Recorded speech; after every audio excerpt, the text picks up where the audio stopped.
अखण्डमण्डलाकारं व्याप्तं येन चराचरं तत्पदं दर्शितं येन तस्मै श्रीगुरवे नमः। सदाशिवसमारम्भां शङ्कराचार्यमध्यमाम् अस्मदाचार्यपर्यन्तां वन्दे गुरुपरम्परां। गुरुब्रह्मा गुरुर्विष्णु गुरुदेवो महेश्वरः गुरुसाक्षात् परब्रह्मा तस्मै श्री गुरवे नमः। नित्यानन्दं परमसुखदं केवलं ज्ञानमूर्तिं विश्वातीतं गगनसदृशं तत्त्वमस्यादिलक्ष्यम् एकं नित्यं विमलमचलं सर्वधी साक्षिभूतं भावातीतं त्रिगुणरहितं सद्गुरुं तं नमामि। ॐ सहना भवतु सहनौ भुनक्तु सह वीर्यं करवावहै तेजस्विनावधीतमस्तु मा विद्विषावहै। ॐ शान्ति शान्ति शान्ति।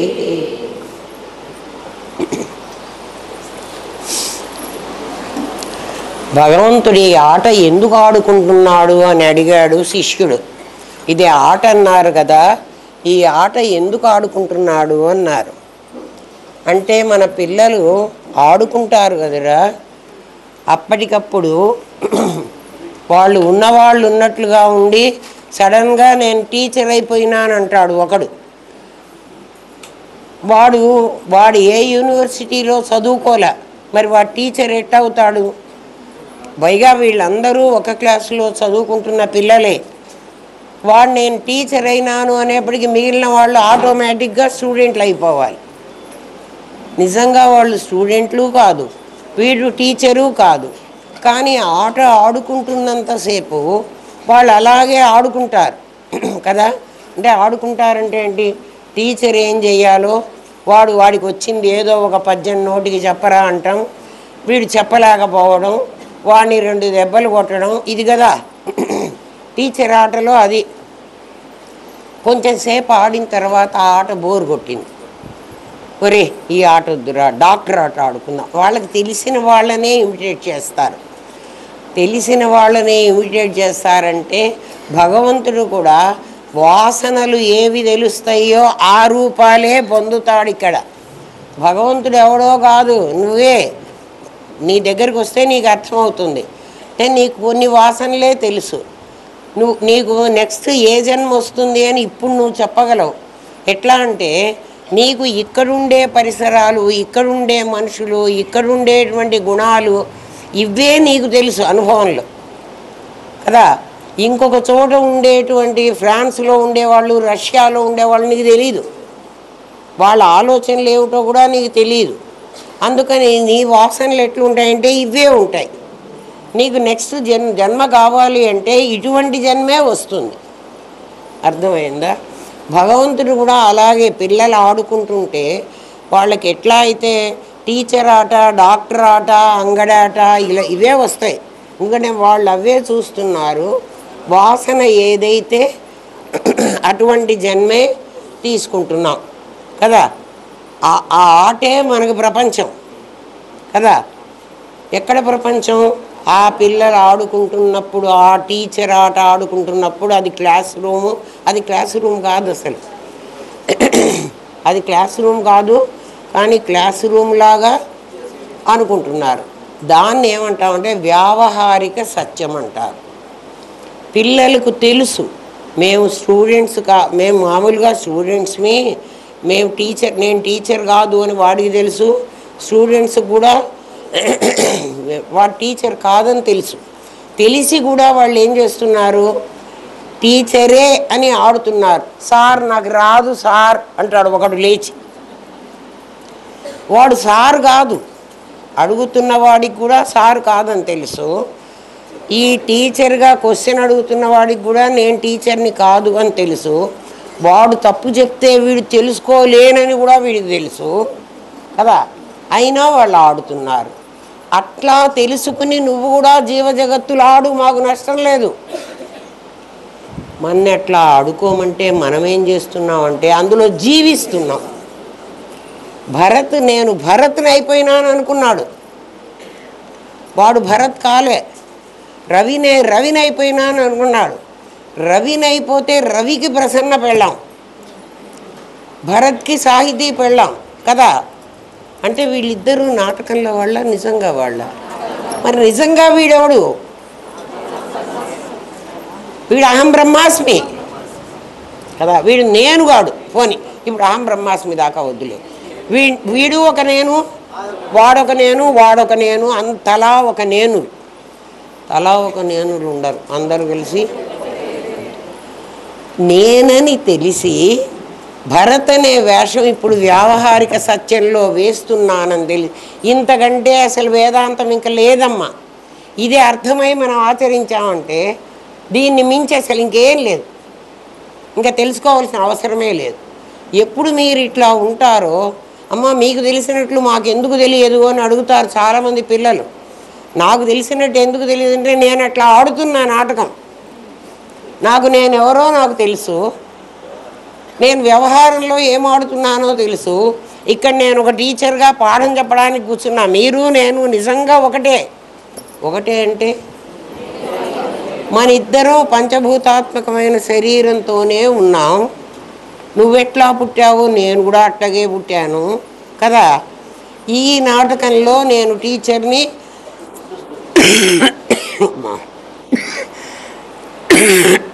నువ్వు స్టూడెంట్వి కదా. దాన్ని ఏమంటామంటే వ్యావహారిక సత్యం. వ్యావహారిక సత్యం పిల్లలు, స్టూడెంటు, టీచరు. పారమార్థిక సత్యం వీళ్ళందరూ స్టూడెంట్స్. ఆ పదాలు గుర్తుపెట్టుకోండి.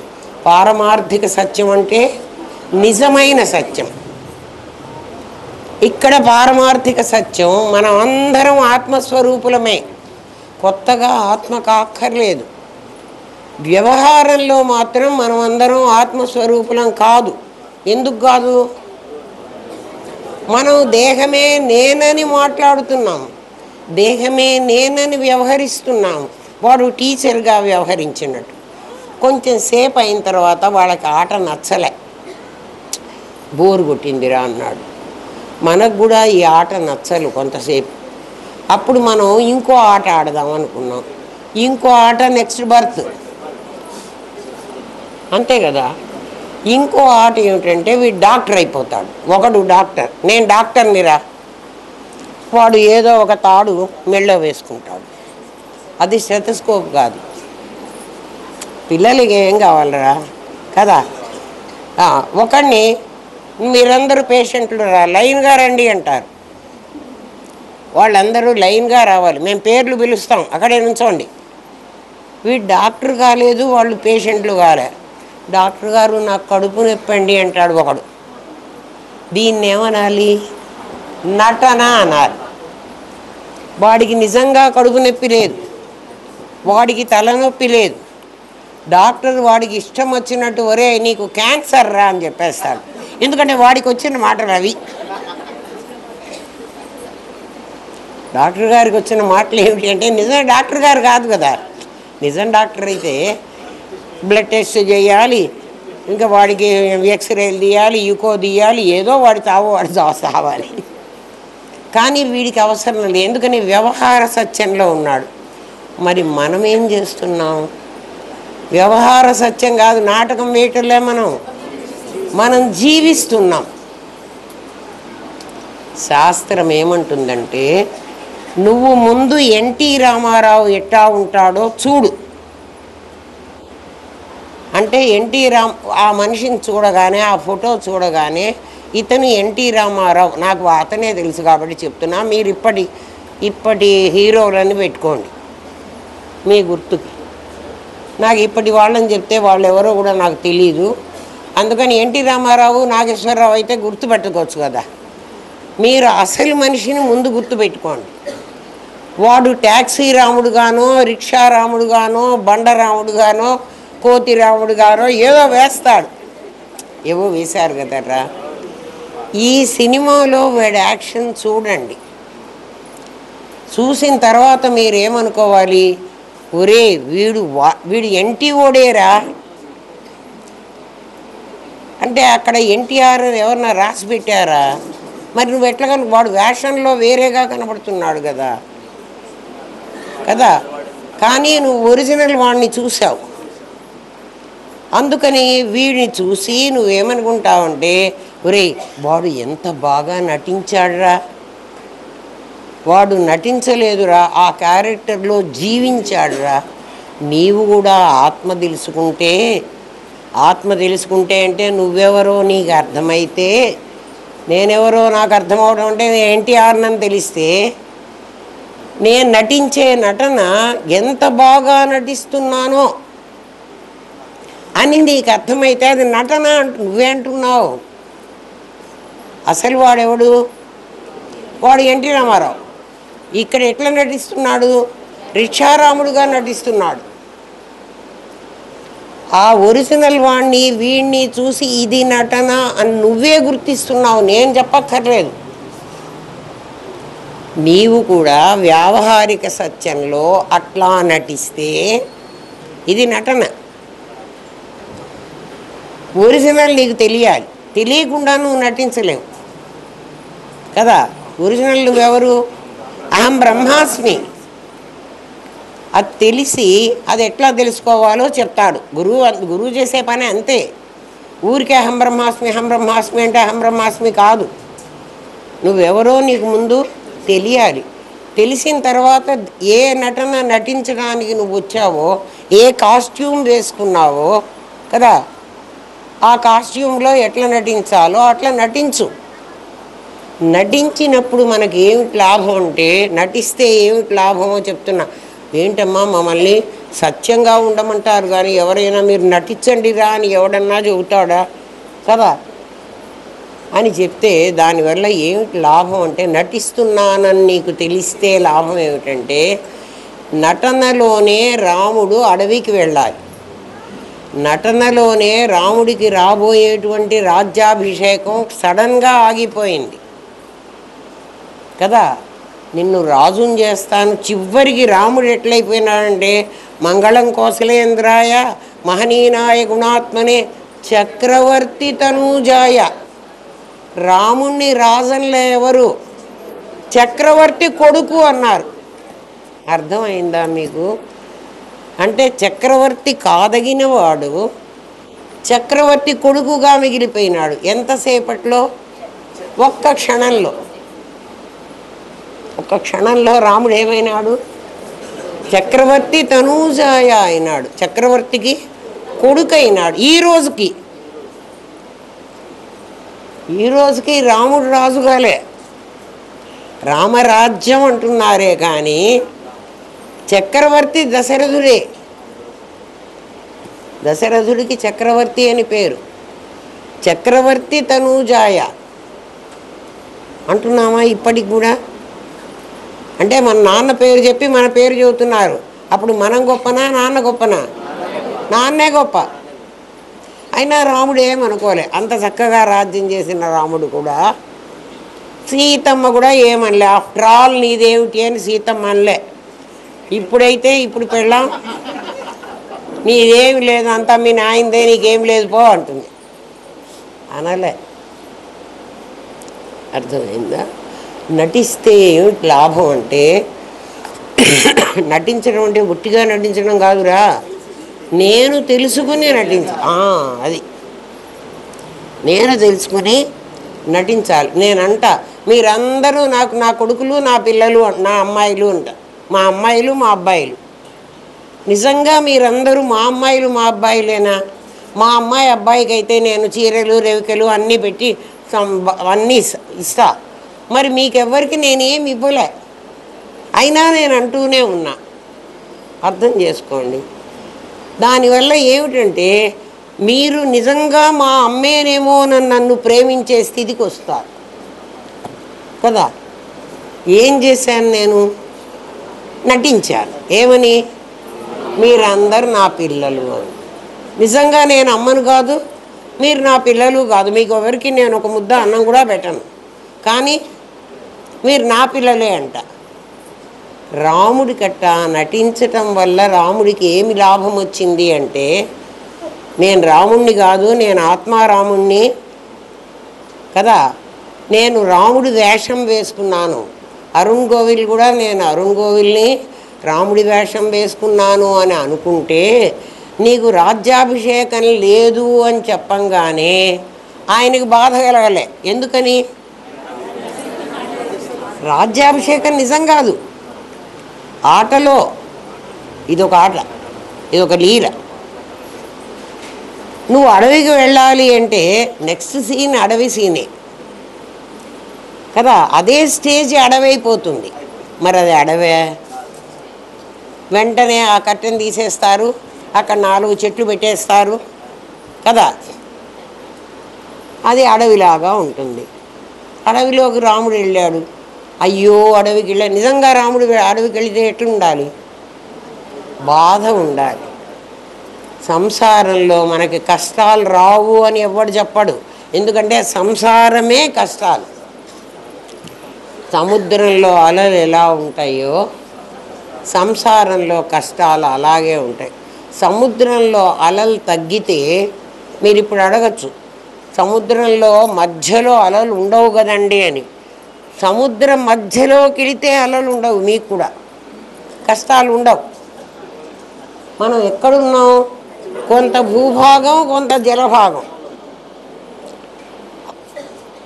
దేవుడు ఉన్నాడు. మనం ఉన్న దేవుణ్ణి మనం ఏమనుకుంటామంటే, వాడు దుంపదేగా, ఇన్ని కష్టాలు వస్తే ఎందుకు రాడు? ఎందుకు రావాలి కదా? కష్టాలు తెచ్చుకుంది నువ్వు కదా, అనుభవించవలసింది నువ్వు. కష్టాలు కావాలని కోరుకుంది నువ్వు.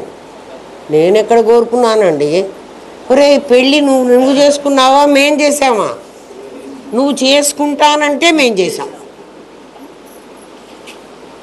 నేను చేసుకోను అని ఎదురు తిరుగు. ఏ తల్లిదండ్రులైనా పట్టుకొచ్చి లాక్కొచ్చి పీటల మీద కూర్చోబెడతారా? ఏమిరా, ఎవరినన్నా అట్లా కూర్చోబెట్టారా?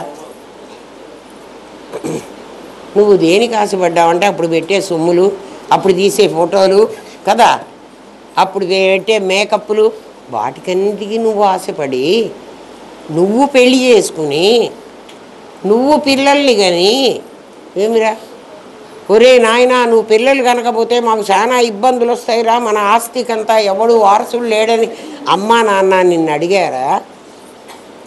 మరి ఎందుకురా కన్నావు? కన్నప్పటి నుంచి నీకు మోహం పెరిగింది. నువ్వే వాళ్ళకి పెట్టాలని వాడిని మోసం చేసో, వీడిని మోసం చేసో, వాడిని అన్యాయం చేసో, వీడిని అధర్మం చేసో, వాడిని నొక్కేసో డబ్బులు సంపాదించుకున్నావు. మరి ఎవడో ఒకటి మనస్సు బాధపడి ఉంటుంది కదురా. నీ సంపాదన ఎవ్వడు బాధపడకుండా ఎట్లా సంపాదించాలని చెప్పాడో డబ్బు తెలుసునా? శాస్త్రం చెప్పిన మాట చెప్తున్నా.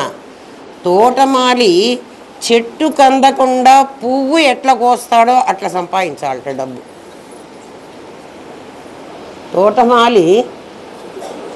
తోటమాలికి చెట్లంటే ఎంత ఇష్టం ఉంటుంది.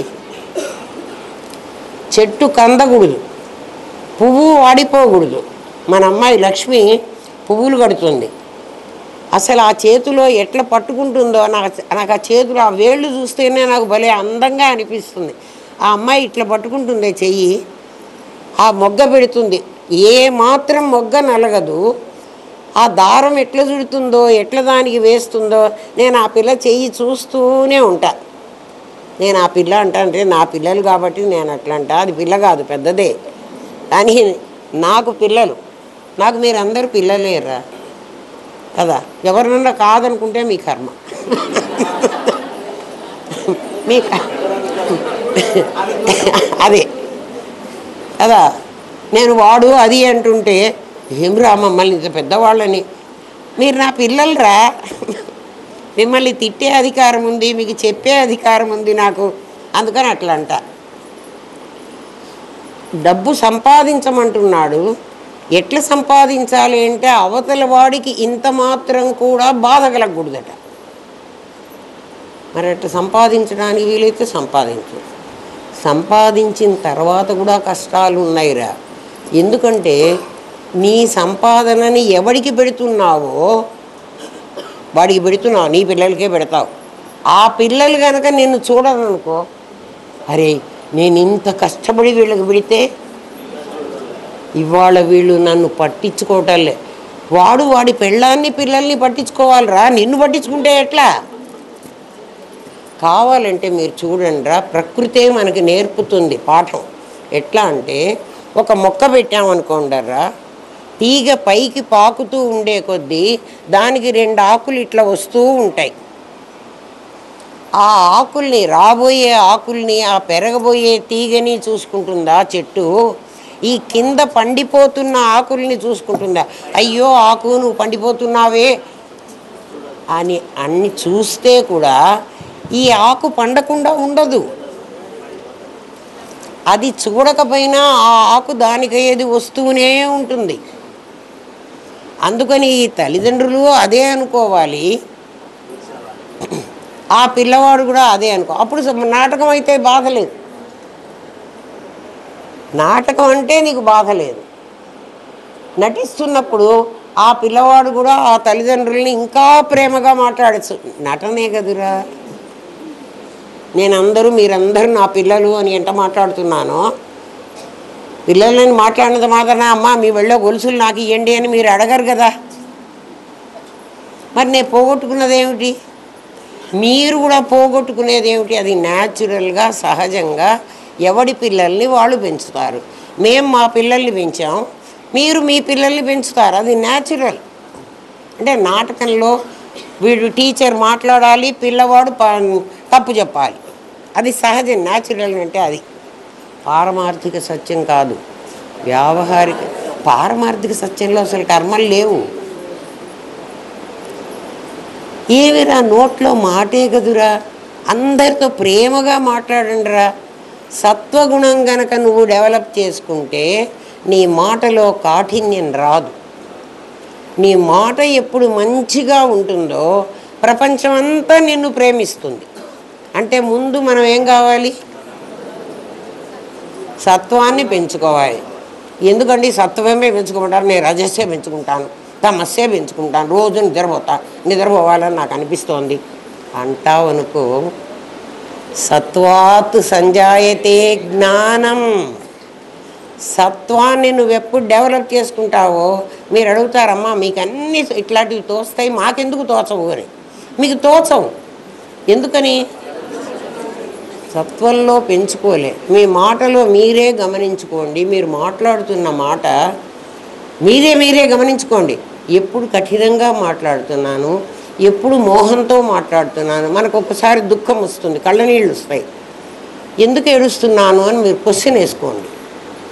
మీకే తెలుస్తుంది ఎందుకు ఏడుస్తున్నారు. ఎవరి మీదో మీకు మోహం కలిగింది, ఆ మోహాన్ని వాళ్ళు రిజెక్ట్ చేశారు. ప్రేమో మోహమో అది వాళ్ళు రిజెక్ట్ చేయంగానే మీ వెంటనే మీ బ్రెయిన్లో తమోగుణం లక్షణం అది, కళ్ళనీళ్ళు కారిపోతాయి. కళ్ళకి మరి అది దానికి అదే పని. ఏడుస్తున్నప్పుడు నటన అని తెలిస్తే మీకు దుఃఖం కలగదు. కష్టాలు రావా అంటే కష్టాలు ఖచ్చితంగా వస్తాయి. ఎందుకని? ఈ మూడింట్లో కష్టాలే ఉన్నాయి, ఆ ఒకటిలో లేవు. మనం ఒకటిలోకి వెళదాము అని అనుకుంటూనే ఇక్కడే ఉంటాం. ఎవడైనా హైదరాబాద్ వెళ్ళాలని నేను అనుకున్నానురా. హైదరాబాద్ వెళ్ళాలంటే బస్సులోనో రైల్లోనో వెళ్ళాలి కదా. రైల్వే స్టేషన్ కన్నా వెళ్ళాలి, బస్ స్టాండ్ కన్నా వెళ్ళాలి. బస్ స్టాండ్కి వెళ్ళిన దాన్ని అక్కడ సోఫాలు కుర్చీలు చాలా బాగున్నాయి, బస్ స్టాండ్లో పెట్టారు. హాయిగా కూర్చున్నాను, బాగుందిరా. ఫ్యాన్ కూడా వేశాడు. చక్కగా కాసేపు కళ్ళు మూసుకుని కాసేపు నిద్రపోదాం అనుకున్నాను. హైదరాబాద్ పోయే బస్సులు వస్తున్నాయి పోతున్నాయి, కానీ నేను మాత్రం రేపటిదాకా కూడా హైదరాబాద్ పోను. బస్సు ఎక్కితే నేను 4 గంటల్లో హైదరాబాద్ పోగలను. బస్సు ఎక్కకపోతే నన్ను ఒకడు అమెరికాలో పిల్లవాడు ఒకడు అడిగాడు, అమ్మా మీరు 40 ఏళ్ల నుంచి చెబుతూ ఉంటే మీ వాళ్ళకి మీలాగా ఎందుకు తెలియలేదు అని. నాయన మా వాళ్ళందరూ బస్టాండ్ వచ్చి బస్టాండ్లో కూర్చుని హాయిగా నిద్రపోయినారా, హైదరాబాద్ పోవాలనే అనుకునే వచ్చారా. బస్సు ఎక్కకపోతే అమ్మవారు ఏం చెప్పింది? భవానీ భావనాగమ్య. నువ్వు భావనలో గనక ప్రయాణం చెయ్యకపోతే నువ్వు కూర్చున్న చోటే ఉంటావు. భావనలో ప్రయాణం చేయటం అంటే నీ ఆలోచన ప్రయాణం చేయాలి. ఎక్కడికి ప్రయాణం చేయాలి? పారమార్థిక సత్యం వైపు ప్రయాణం చేయాలి. ఎక్కడ ఉండాలి? వ్యావహారిక సత్యంలో ఉండాలి. నువ్వు ఉండడం వ్యావహారిక సత్యంలో ఉండు, ప్రయాణం పారమార్థిక సత్యంలో చెయ్యి. అంటే నువ్వు దేహంలోనే ఉండు, నువ్వు భరత్ క్యారెక్టరే పోషించు, కానీ నీ మనస్సు ఎప్పుడు ఎక్కడుండాలి అంటే నువ్వు మాట్లాడే ప్రతి మాట నువ్వు నోటీస్ చేస్తూ మాట్లాడాలి. నోటికి వచ్చింది కదా అని గబగబా మాట్లాడకూడదు. దానివల్ల నీకే నష్టం, దీనివల్ల నీకే లాభం. అర్థమైందా? ప్రశ్న ఏమడిగాడంటే, ఈ సృష్టినంతా భగవంతుడు చేసి దీన్ని ఎందుకు ఇట్లా ఆపేశాడు? క్వశ్చన్ అది కదా మనకు. ఒక్క నిమిషం అంటారు కదా, దాన్ని అలా ఉంచక ఎందుకు లయం చేశాడు? నాటకాన్ని ఎప్పుడూ కూడా ఇయర్స్ టుగెదర్ ఎవరు ప్రొలాంగ్ చెయ్యరు. నాటకాన్ని కొంతసేపు చేసి అది ఆపేస్తారు. మామూలుగా అయితే 2-3 గంటలు. అట్లాగే మన క్లాసు గంటన్నర, నేను 3 గంటలు పాఠం చెబుతాను అన్నా అనుకో, నేను చెప్పగలిగి ఉండొచ్చు, కానీ మీరు వినరు. అట్లాగే నాటకాన్ని ఎంతసేపు చూడాలో అంతసేపే చూడగలరు. మన బ్రెయిన్కి ఒక శక్తి ఉంది.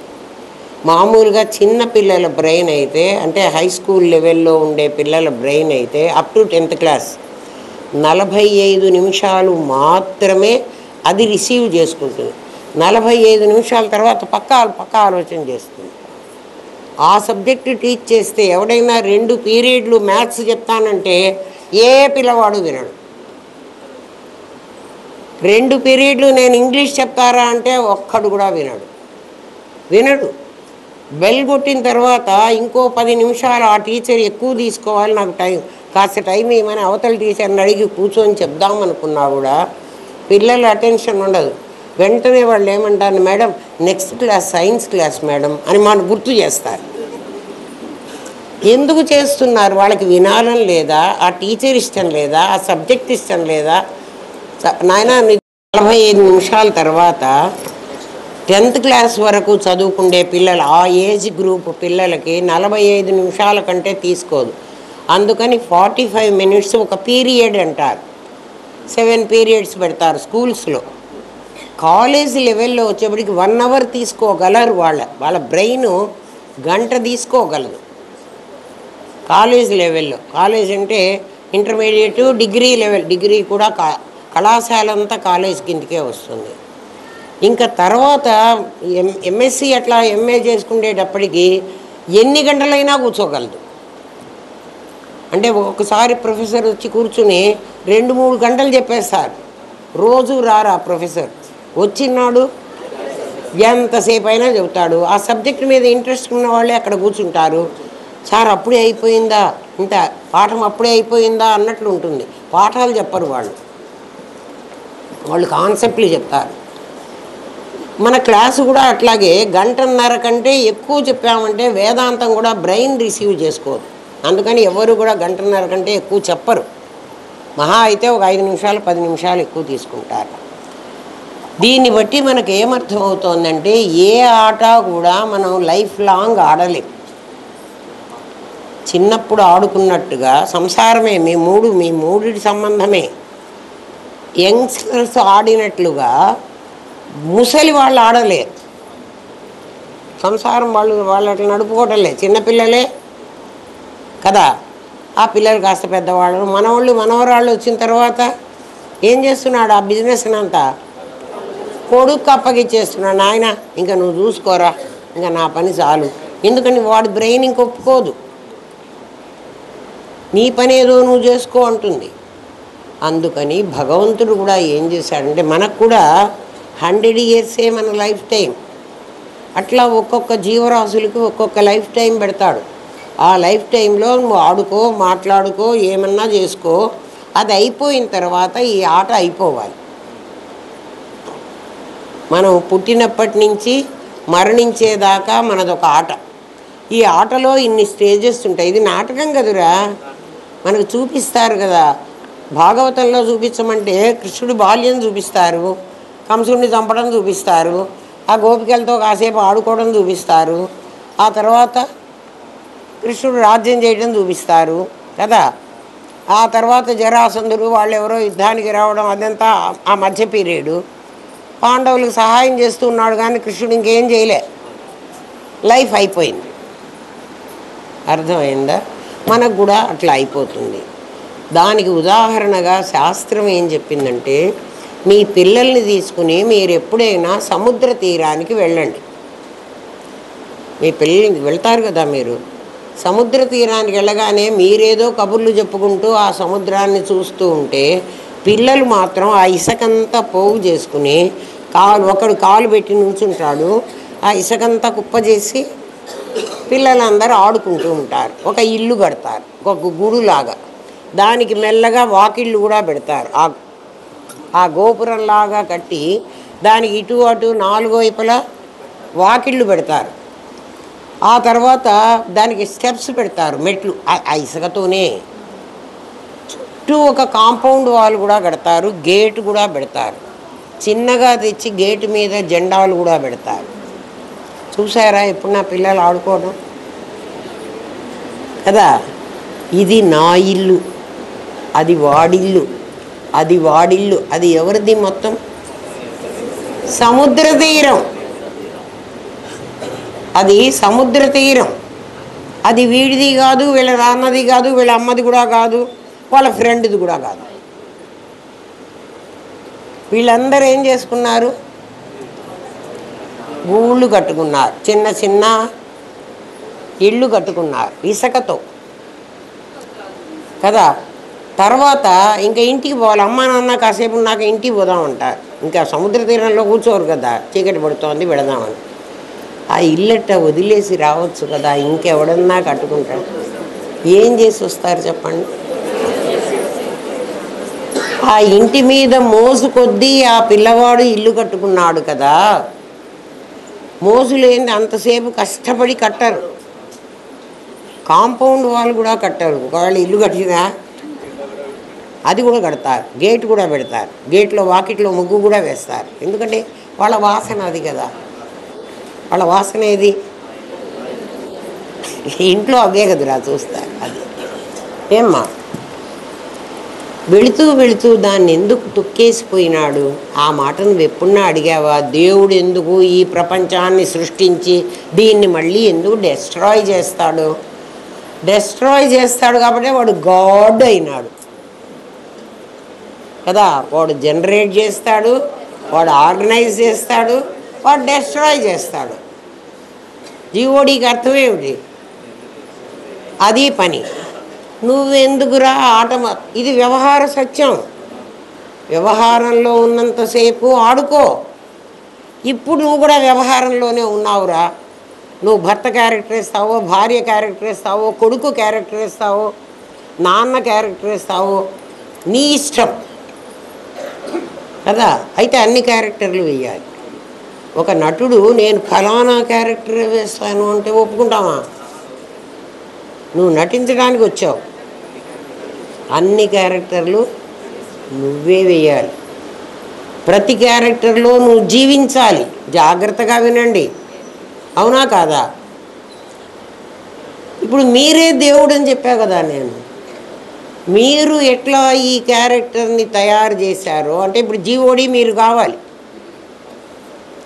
కదా. అహం బ్రహ్మాస్మి అంటే అర్థం ఏంటి? నేనే దేవుణ్ణి అని కదా. ఇప్పుడు నువ్వు ఎట్లా దేవుడు అవుతావో ఇప్పుడు చెప్తా. నువ్వు ఎట్లా దేవుడివో, దేవుడు లేడు అనవాకండి. నేనే దేవుడు అన్నవాడు ప్రతివాడు వాడే దేవుడు.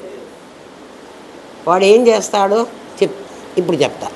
ఏమ్మా, అర్థమైందా? ఇదంతా ఏమిటనుకున్నాం? వ్యావహారిక సత్యం. వ్యావహారిక సత్యంలో పారమార్థిక సత్యం పరమాత్మ. ఆ పరమాత్మ ఎవడు అంటే నువ్వే. ఎవడికి వాడు అమ్మ నేను పరమాత్మనే, ఖచ్చితంగా నువ్వు పరమాత్మ, ఇప్పుడు నిరూపిస్తా నువ్వే పరమాత్మని నువ్వు అర్థం చేసుకోవాలి. నేను చెప్తున్న ప్రతి ముక్క నువ్వు అర్థం చేసుకోవాలి. నీకు అర్థం కాకపోతే నన్ను ఇక్కడే అడుగు, నేను చెప్తా ఇప్పుడే. నీకు ఇంకా ఎట్లా చెప్పాలో అట్లా చెబుతా. అర్థమైందా? వినండి. అమ్మ ఎక్కడికి పోయిందిరా, ఎందుకు లయం చేస్తున్నాడు అన్నాం కదా.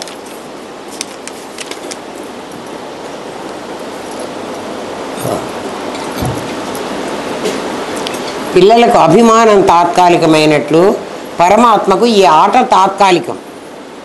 అది వాడికి వినోదము, లీల. ఎవడికి? పరమాత్మకి. ఆడుతున్నప్పుడు కూడా పిల్లలకు వ్యావహారిక సత్యమే కానీ నిజంగా అది కాంక్రీట్ ఇల్లు కాదు. ఏది? ఆ ఇసుకతో కట్టిన ఇల్లు. దానికి గదులు ఉన్నాయా? ఇల్లేనా? ఆ ఇంట్లో ఉండొచ్చునా? ఎంత ఇల్లు అది? ఆ ఇంట్లో ఉండడానికి వీల్లేదు. అది కాంక్రీట్ భవనం కాదు. మనకైతే చూడు, చిన్నదైనా 10x10 అయినా మనకు ఒక రూము, దాంట్లో మనం పడుకోవచ్చు. వాడి ఇల్లు పడుకోవడానికి వాడు పెద్ద ఇంత ప్లేస్ వాడికి ఎంత వీలైతే అంత తీసుకుని అక్కడ ఒక గోడ కట్టేస్తాడు. సముద్ర తీరంలో వాడు గోడలు కట్టి అది వాడి ఇల్లని ఎట్లా అనుకుంటున్నాడో, వ్యావహారిక సత్యంలో మనం కూడా ఇల్లు కట్టుకుంటున్నాము. నా ఇల్లు ఇంతవరకు, వాడి ఇల్లు అంతవరకు, వీడి ఇల్లు వీడిది నాదంటాడు, ఇది నేను నాదంటాను, వాడది నాదంటున్నాడు. ఎప్పటిదాకారా? నాటకం అయిపోయేదాకా. నాటకం ఎప్పుడైపోతుందిరా? నేను పోతే నాటకం పోతుంది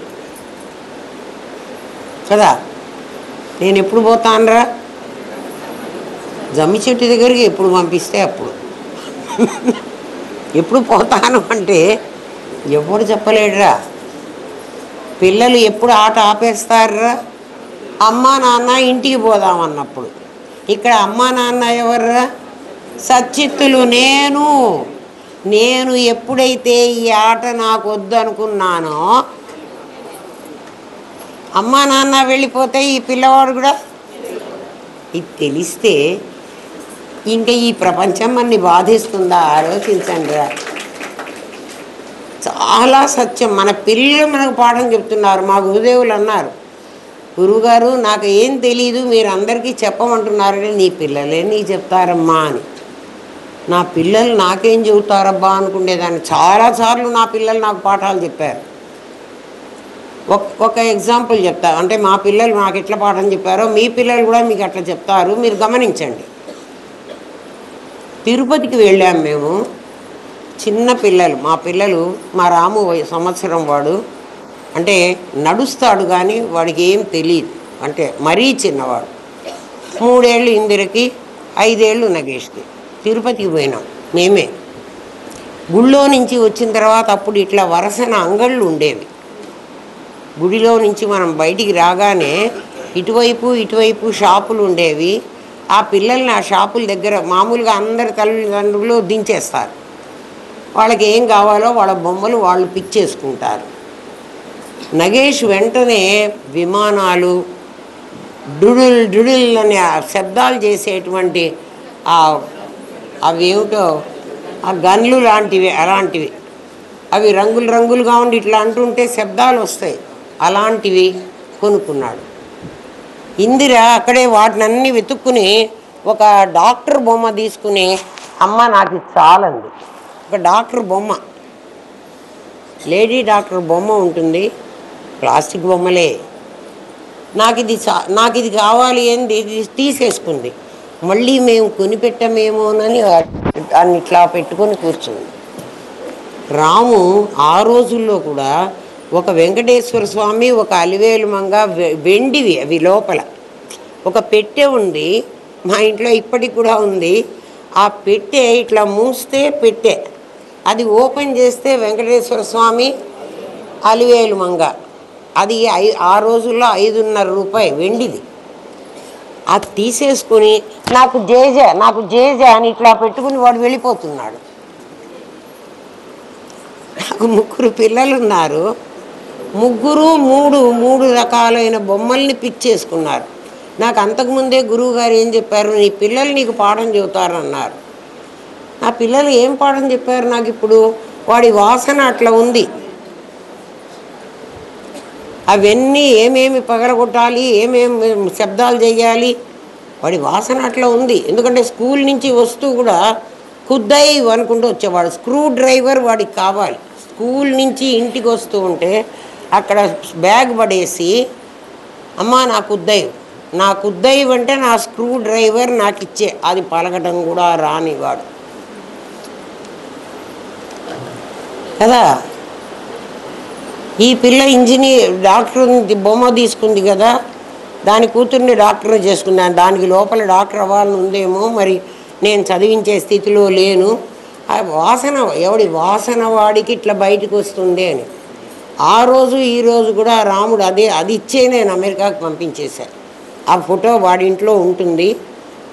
ఎప్పుడైనా వాడి ఇంటి దేవుడి గది ఫోటోలు వస్తే మీకు ఆ పటం చూపిస్తా. పటం కాదు, ఒక పెట్టే.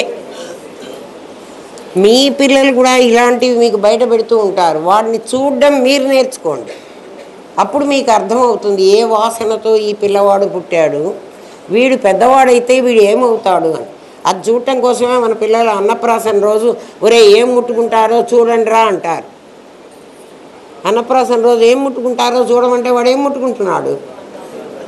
నా దగ్గరకు వచ్చిన పిల్లలందరూ బంగారము భగవద్గీత ముట్టుకుంటున్నారు. ఒరే మీరు అందరూ కోమటి పిల్లలేరా? ఖచ్చితంగా బంగారం ముట్టుకోకుండా ఎవ్వరు ఉండటంలే. మరి మీరే ఎక్కువ మంది వస్తున్నారు. సరే, మనం ఇంకా వ్యావహారిక సత్యంలో వాసనను బట్టి జన్మకి ఎలా వస్తున్నామో మనకు కూడా మన వాసనలను బట్టే మనకు కూడా టేస్ట్ అంటారు. వాసననే టేస్ట్. వాడి టేస్ట్ అలా ఉందిరా అంటారు. ఏమిటి టేస్ట్? వాడికి ఏం వాసన ఉందో దాని ప్రకారమే వాడికి అవి నచ్చుతాయి, లేకపోతే నచ్చవు.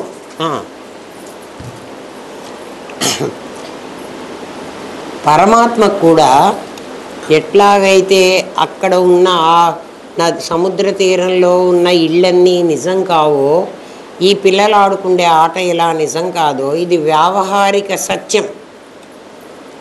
ఏది? వాసన బట్టి జన్మలు రావడం, అది అయిపోగానే మళ్ళీ మనం వెళ్ళిపోవడం. అంటే కాబట్టి జనన జీవన మరణాలు 3 వ్యావహారిక సత్యం. అంతేనా? తేల్చేశాం కదా, దాంట్లో ఇంకేం డౌట్ లేదు. జనన జీవన మరణం. జనన జీవన మన త్రిపుటి ఎప్పుడైతే నీకు వ్యావహారిక సత్యం అయిందో, జాగ్రత్త స్వప్న సుషుప్తులు కూడా వ్యావహారిక సత్యమే. జనన జీవన మరణాలు వ్యావహారిక సత్యమైనప్పుడు జాగ్రత్త స్వప్న సుషుప్తులు కూడా వ్యావహారిక సత్యమే, వ్యవహారంలోనే ఉంటాయి. కాబట్టి త్రిపుటి అంతా వ్యావహారిక సత్యం. త్రిపుటి రహితుడైన తాను త్రికాల బాధ్యుడు. త్రిపుటి లేకుండా ఉంటే ఎవరైనా మీ లక్కీ నంబర్ చెప్పండి అని అడుగుతారు, చూడండి. మీకు నంబరు ఏ నంబర్ మీకు లక్కీ అని. ప్రపంచాన్ని ఇష్టపడేవాడికి లక్కీ నంబర్ 3. ఎందుకని? అరే త్రిపుటి 3 అంటే ధనేష్ణ దారేష్ణ అవి కూడా 3 అనుకోండి, కానీ అది కాదు. త్రిపుటి సత్వరజస్తమో గుణాలు 3 కదా. జీవ జగత్తు ఈశ్వర మళ్ళీ 3. కాబట్టి ఓం అనే దానికి కింద ఉన్న వాళ్ళందరూ 3, వాళ్ళ నంబర్ 3. ఓంకి పైన ఉండేవాడి నంబరు 1. ఓం దగ్గర ఉండేవాడి నంబరు 5. ఎందుకని? 1 5 అయింది, 5 15 అయింది. అర్థమైందా? లక్కీ నంబర్లు. పరమాత్మ లక్కీ నంబర్ 1. ఏకమేవా ద్వితీయం బ్రహ్మ, ఒకటే నేను, నా ద్వితీయం, రెండవది లేనే లేదు. పరమాత్మ నంబర్ అది కదా. ఇంకా పరమాత్మ నంబర్ 1 అని చెప్పడానికి ప్రకృతులు 8, అష్టవిధ ప్రకృతులు. Single digits 9. 9 అయిపోతే 10 అవుతుంది కదా. 8 అష్టవిధ ప్రకృతులు. నేను నా ప్రకృతి ఉన్నామని పరమాత్మ గీతలోనే చెప్పాడు. నా ప్రకృతి 8, నేను 1. అప్పుడు మేము 9 అవుతాం. 9 దాటితే 10. అర్థమైందా? సరే. ఆత్మ కనపడదు అంటాడు. ఆత్మ నాకు కనిపించటం లేదు. ఆత్మ కనపడదు అంటే దేవుడు కనిపించాడు. దేవుడు కనిపించకూడదు. ఎందుకని? కనిపిస్తే వాడు దృశ్యమైపోతాడు. పైగా కనిపిస్తే నష్టం ఏమిటంటే ఎవడు కనిపించాడో వాడు నాశనం అవ్వాలి. మనం పుట్టాంరా, మనం కనిపిస్తున్నాంరా, మనం ఏమైపోతాం? చచ్చిపోతాం. ఏమిటండి మమ్మల్ని కూర్చోబెట్టి చచ్చిపోతామంటారు? ఇవాళ కాకపోతే రేపురా, రేపు కాకపోతే ఎల్లుండిరా, ఎప్పుడో ఒకప్పుడు నేను చచ్చిపోను అని ఎవడైనా ఒకటి చెప్పండి రా. ఒక్కడు ఎవడు చెప్పలేడు. ఎందుకని? ఎవడు పుట్టాడో వాడు చస్తాడు. జాతస్య హి ధ్రువో ధ్రువం అన్నాడు. ధ్రువం అంటే ఖచ్చితంగా చస్తాడు. చచ్చినవాడు ఏమవుతాడు రా? మళ్ళీ చచ్చినవాడు పుడతాడు. పుట్టినవాడు చస్తాడు, చచ్చినవాడు పుడతాడు. కాబట్టి ఎవడు ఈ చచ్చేవాడు, ఈ పుట్టేవాడు అంటే ఎవడు ఈ వ్యావహారిక సత్యం కావాలనుకున్నాడో వాడు పుడతాడు. కాబట్టి త్రిపుటి ఉన్నవాడు పుడతాడు, త్రిపుటి లేనివాడు పుట్టడు. అర్థమైందా? త్రిపుటి లేకపోతే పుట్టడు. మనకి త్రిపుటి ఉంటే ద్రష్ట, దృక్కు, దృశ్యం త్రిపుటి అయిపోయింది. ఎక్కడైనా 3 ఉంటే మాత్రం అందులో 2 కనపడతాయి, 1 కనపడదు. జీవుడు కనపడతాడు, జగత్తు కనపడుతుంది, దేవుడు కనపడదు. ద్రష్ట కనపడతాడు, దృశ్యం కనపడుతుంది, దృక్కు కనపడదు. మీరు గమనించండి. ఏమ్మా, నేను అనే భావం నీకు అనుభవమే కదా. నేనని నీకు ఒకటి తెలుసు కదా. నీకు ఆత్మ దగ్గరికి తీసుకెళ్తున్నాడు, జాగ్రత్తగా వినండి. నేను అన్నది నీకు తెలుసు కదా, అది నీకు అనుభవంలో ఉంది కదా కదా. అదే ఉన్నది. ఉన్నది అన్నది అదే, మిగిలినవన్నీ లేవు. ఉన్నది అని ఎవరినన్నా చెప్పాలంటే ఆ నేను అనేదాన్ని మాత్రమే ఉన్నదని చెప్పాలి. మిగిలినవన్నీ ఉన్నాయి అని చెప్పించుకుండే అర్హత వాటికి లేదు. ఎందుకని లేదురా అంటే, ఎవడైనా వాడున్నాడా లేడా అంటే వాడు ఉన్నాడో లేడో తెలియదు. వాడు బతికున్నాడా లేదా అంటే చచ్చిపోయినాడో ఉన్నాడో నాకు తెలియదు. కానీ నేను లేను అనేవాడు మాత్రం ఒక్కడు కూడా ఉండడు. కాబట్టి నేను అని ఎవడైతే అంటున్నావో వాడికి మాత్రమే ఉన్నది అనే అధికారం ఉంది. అంటే ఉన్నాను అని చెప్పగలవాడు వాడొక్కడే. మిగిలిన వాడు ఉన్నాను అని చెప్పేటువంటి అధికారం లేదు. అదే ఆత్మ. ఏదైతే నీ దగ్గర ఉన్నాను అని చెప్తోందో, ఏదైతే నీ దగ్గరుండి నీ శరీరాన్ని చూస్తోందో, నా శరీరాన్ని చూడటం ఏమిటండి? మీరు మాట్లాడుతూ ఎప్పుడైనా మీరు బాధపడుతూ ఉంటారనుకో, అమ్మా ఎందుకే బాధపడుతున్నావు అని నేను అడిగాను అనుకో, నా మనస్సు ఏం బాగలేదమ్మా, నా కాళ్ళు నొప్పులు ఉన్నాయమ్మా, నా చెయ్యి నొప్పిగా ఉందమ్మా అంటారు. అంటే నా చెయ్యి, నా కాలు, నా మనస్సు అని మాట్లాడుతున్న నీవెవరు? నేను ఉన్నాను. అర్థమైందా? ఎవరి దగ్గరైనా ఉన్నాడా లేడా? వాడు ఏమంటున్నాడు వాడు రోజు ఏం మాట్లాడుతున్నాడంటే, వాడి దగ్గర ఒక ఉపకరణాలు, ఒక శరీరం ఉంది. ఈ శరీరంలో 24 భాగాలు ఉన్నాయి. మొన్న చెప్పానే, 1 5 అయింది, 5 15 అయింది. ఆ 15 ఏం చేసినాయంటే, మరి ఇక్కడ కొంచెం పెద్ద పాఠమే చెప్పాలి, బోర్డు మీద చెప్పి నేను చెప్పదలుచుకుంటే ఇంకా ఉంది. ఇది మీకు చిన్నప్పుడు 1వ క్లాసులో చెప్పిన పాఠం ఇప్పుడు గుర్తు చేస్తా. వాయు, ఆకాశం 1 5 అయింది కదా, 1 5 అయింది, 5 15 అవుతుంది. అది మీకు తెలుసు. అవన్నీ కలిసి నా విభూతి. ఇది నేను, 1 నేను. గురుదేవా, 1 నేను. ఈ ఆకాశం ఇక్కడ మళ్ళీ హాఫ్ భాగం ఉంది. ఆకాశం వాయువు హాఫ్, తేజస్సు హాఫ్. ఇదేమిట్రా, ఆకాశం, వాయువు, తేజస్సు, జలం గదురా. ఇదేమిటో ఇక్కడ కూడా వాయువు అని రాశాను. పృథ్వీ, ఆపస్సు, తేజస్సు, పృథ్వీ, ఆపస్సు. ఆనే పెట్టారా? వా పెట్టలేదా? ఒక్కనే ఇక్కడ ఉండేది. ఇక్కడ ఆకాశానికి ఉంది. సరే, పృథ్వీ, ఆపస్సు, తేజస్సు, వాయువు, ఆకాశం 5 భూతాలు. ఈ 5 భూతాలు అపంచీకృత పంచమహాభూతాలు. అపంచీకృతం అంటే ముక్కలు కాలే. అపంచీకృత పంచమహాభూతాలు, వీటి పేరు అది.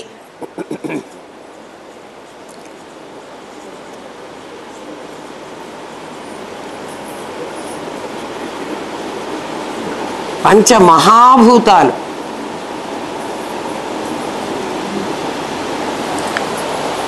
అపంచీకృతం, అవి ముక్క కాలే. ఇప్పుడు ముక్క అవుతాయి. ముక్క అయ్యేటప్పుడు అర్ధభాగం తామే ఉంచుకొని, ఇవి అవే ఉంచుకుంటాయి. మిగిలిన అర్ధభాగం నలుగురికి పంచిపెడతాయి.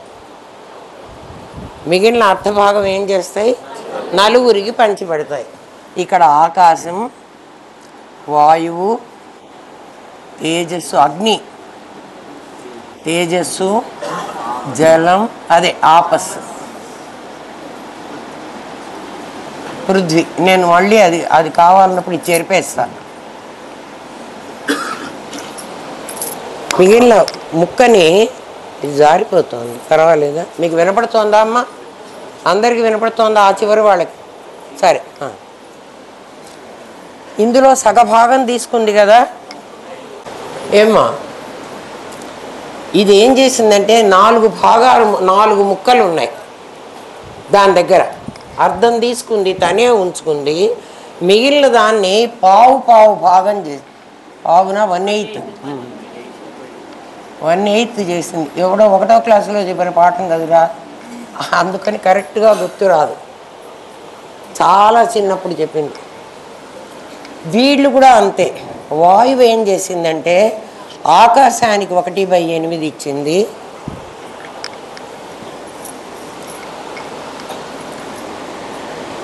ఆకాశానికి ఇచ్చింది.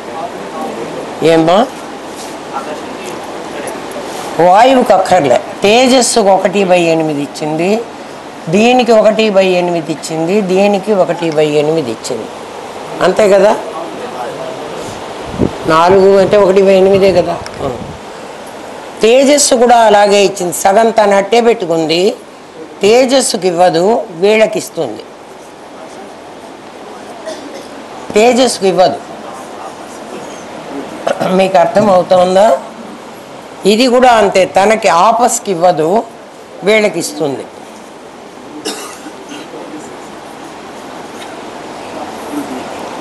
ఆపస్కి ఇవ్వదు. పృథ్వీ కూడా అంతే. సగం తను అట్టే పెట్టుకుంటుంది, పృథ్వీకి ఇవ్వదు, వీళ్ళకి ఇస్తుంది. ఏమిరా? ఆకాశం ఇవ్వలేదు కదా. ఆకాశం తనే అర్ధం అట్టే పెట్టుకుంది. పృథ్వీ తనకి ఇచ్చుకోదురా. ఏది ఆకాశం? ఇదిగో ఇదే ఆకాశం. ఈ అర్థంలో దీనికి 8 ఇవ్వలేదు కదా, ఇది పృథ్వీ దీనికి ఇవ్వదు కదా.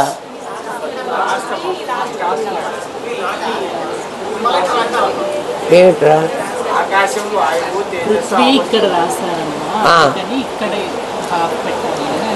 ఓ ఆకాశానికి ఇస్తున్నాను. సరే, ఆకాశానికి ఇవ్వాలి. దేనికి కూడా ఇచ్చానా? దీనికి కూడా ఇచ్చానా? ఓ అదే. ఓ పృథ్వీకి ఇవ్వక్కర్లేదు. మరి 4 వచ్చేసినా సరిపోయింది. ఇప్పుడు ఏమవుతుందంటే ఇవన్నీ కలిస్తే ఇక్కడ ఒకటి అవ్వాలి, ఇవన్నీ కలిస్తే ఇక్కడ ఒకటి అవ్వాలి, ఇవన్నీ కలిస్తే ఇక్కడ ఒకటి అవ్వాలి, ఇవన్నీ కలిస్తే ఇక్కడ ఒకటి అవ్వాలి. అవుతాయి కదా.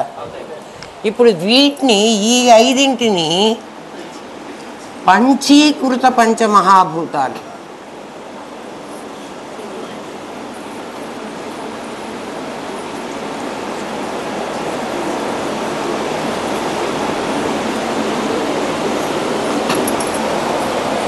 ఏమ్మా, ఈ 1లో ఇక్కడ 1 ఉంది కదా, ఈ 1 డివైడ్ కాలే, ఈ 1 డివైడ్ అయింది. ఇవి పంచీకృతమైనవి, ఇవి అపంచీకృతం, ఇది పంచీకృతం. ఇది ఈ అర్థం ఉంచుకున్నవి కదా. ఇది ఏం చేసుకుందంటే ఈ అర్థాన్ని 1/4 + 1/4 చేసుకున్నాయి.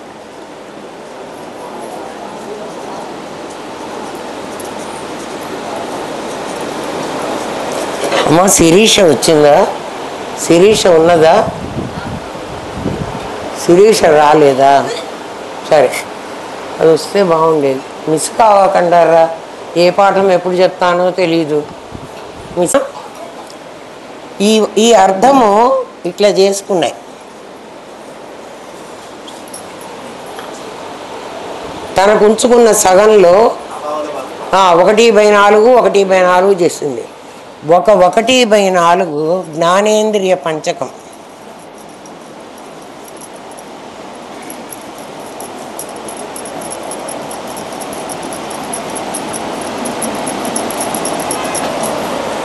ఒక 4 కర్మేంద్రియ పంచకం ఉంది.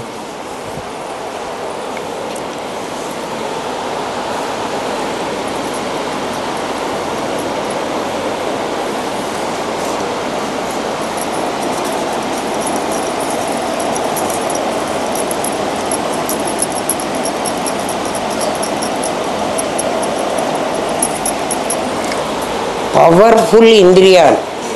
ఎందుకంటే డైరెక్ట్గా వాటిల్లో భాగం వీటికి ఇచ్చేసింది. అందుకని మనిషి ఎవడు అంటే జ్ఞానేంద్రియ పంచకం, కర్మేంద్రియ పంచకం. జ్ఞానేంద్రియ పంచకం కళ్ళు, ముక్కులు, చెవులు, మీకు తెలుసు స్పర్శ. కర్మేంద్రియ పంచకం వాక్కు, పాణి, పాద, పాయు, ఉపస్థ. ఏమ్మా, కర్మ చేయాలంటే ఇవి కావాలి, జ్ఞానం కావాలంటే ఇవి కావాలి. ఇంకా మిగిలిన ఉన్నాయి. మిగిలిన వాటిల్లో ఒక భాగం ఇవన్నీ, ఇది ఆకాశం అంటున్నాం కానీ దాని భాగాలన్నీ ఇవి, దీని భాగాలన్నీ ఇవి, దీని భాగాలన్నీ ఇవి. ఇవన్నీ ఏమైనాయంటే మొత్తం మనకి 24 తత్వాలు కావాలి. ఇక్కడ 10 వచ్చినాయి. ఏమ్మా, ఒకటి అన్నమయ కోశం, ఇది అన్నమయ కోశం. చాలా రోజుల నాడు చెప్పిన పాఠం రా, గుర్తు లేదు, గుర్తుంది. ఇది ప్రాణమయ కోశం, ఇది మనోమయ కోశం, ఇది విజ్ఞానమయ కోశం, సూక్ష్మ శరీరం. ఇది 2. ఇది ఆనందమయ కోశం. 5 కోశాలు వచ్చినాయి. ఇందులో ఈ 2ంటికి సూక్ష్మ శరీరం అని పేరు.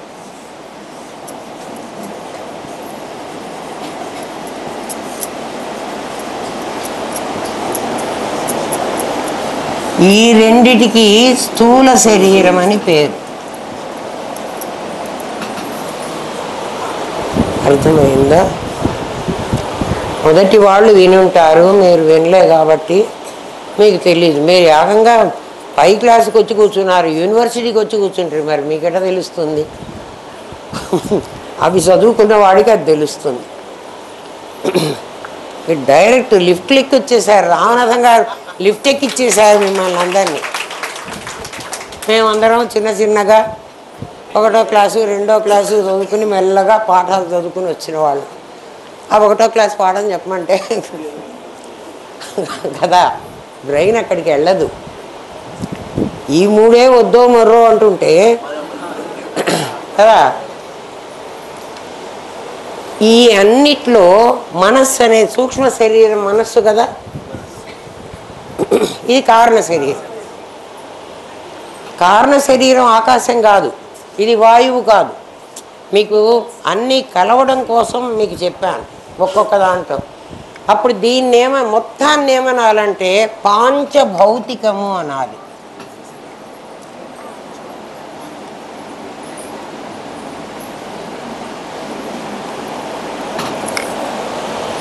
పాంచభౌతికం. మన శరీరం ఇట్లా తయారైంది, ఇవన్నీ ఉన్నాయి.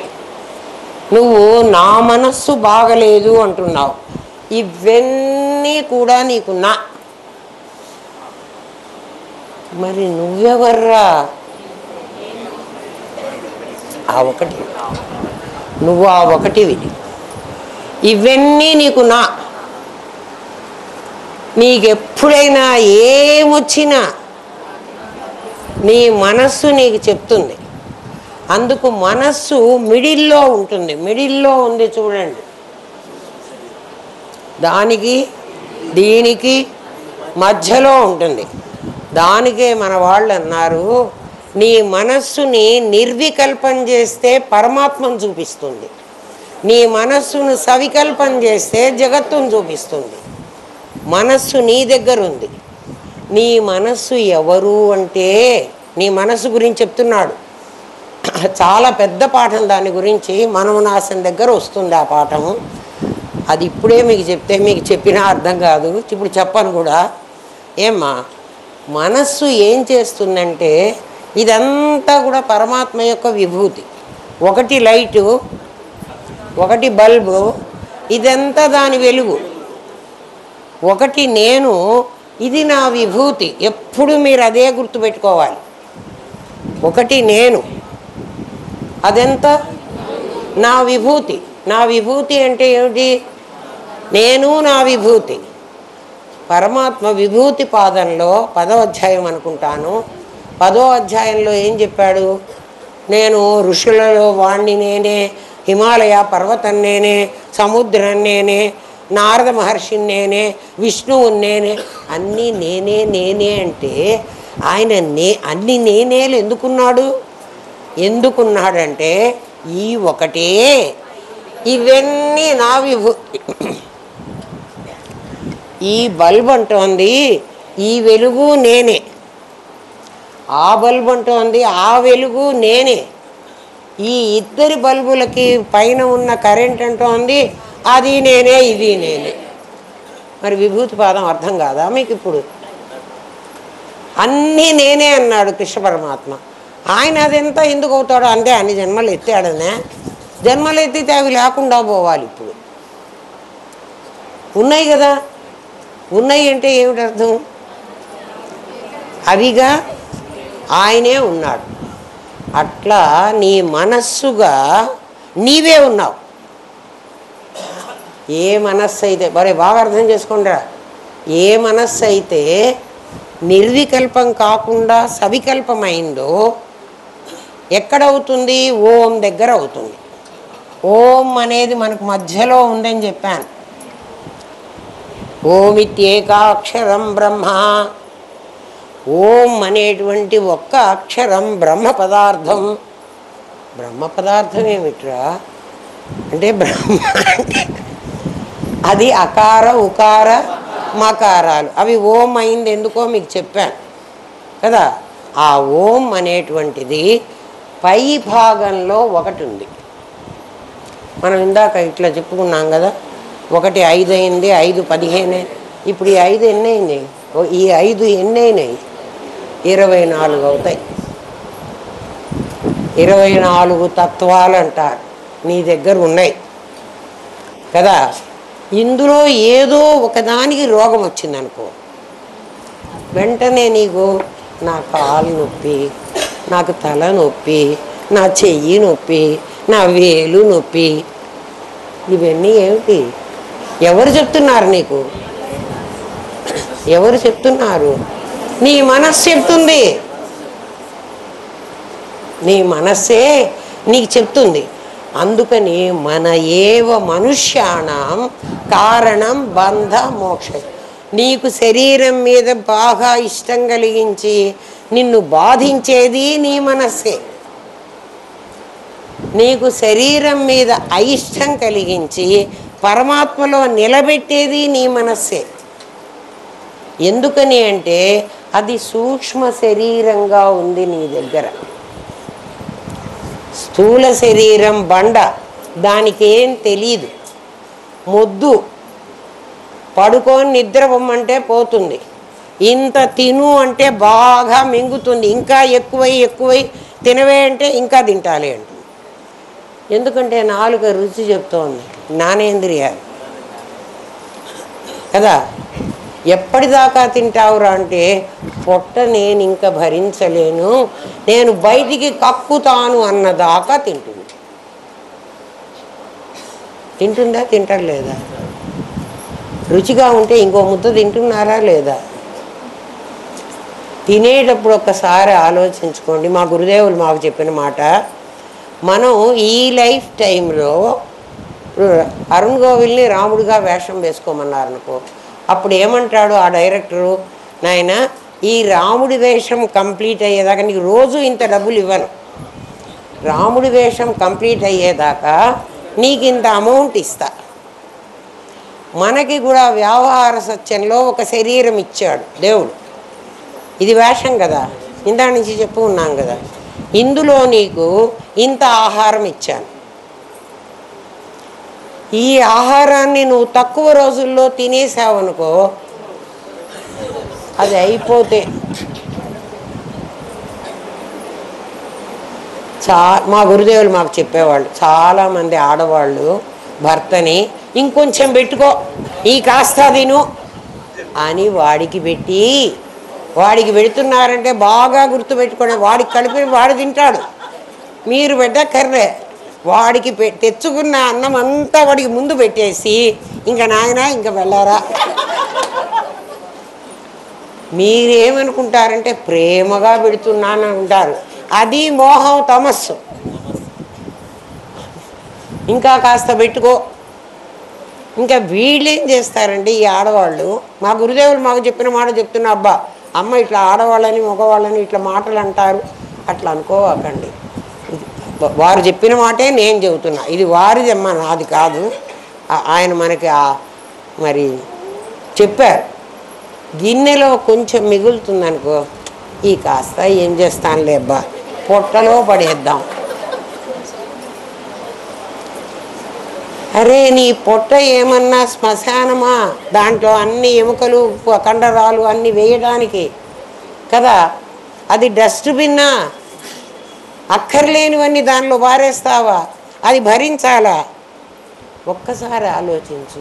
ఎందుకు నేను పొట్టలో పడేద్దాం అనుకుంటున్నాను అనుకుంటే నువ్వు పడేయవు కదా. నీ పొట్టలో పడేసుకొని రోగం తెచ్చుకోవడం కంటే డస్ట్బిన్లో పారే. లేదంటావా ఏ కుక్కకో పెట్టు, మిగిలితే. భర్తనేమంటుంది, ఈ కాస్త తిను, ఎందుకంటే వాడికి చాలా బలం రావాలి. వాడికి ఆల్రెడీ బలం వచ్చింది, వాడు తినాల్సింది తిన్ను వాడు తిన్నాడు. అమ్మ బాగా గుర్తుపెట్టుకోండి, వాళ్ళు ఎవరు తిన్నా అయితే పెట్టకుండా ఉండవాకండి అట్లా అని. ఎందుకంటే ఏది చెప్పినా మనకి అమ్మగారు మీకు పెట్టద్దన్నారు అని మార్చవాకండి మా పిల్లల్ని.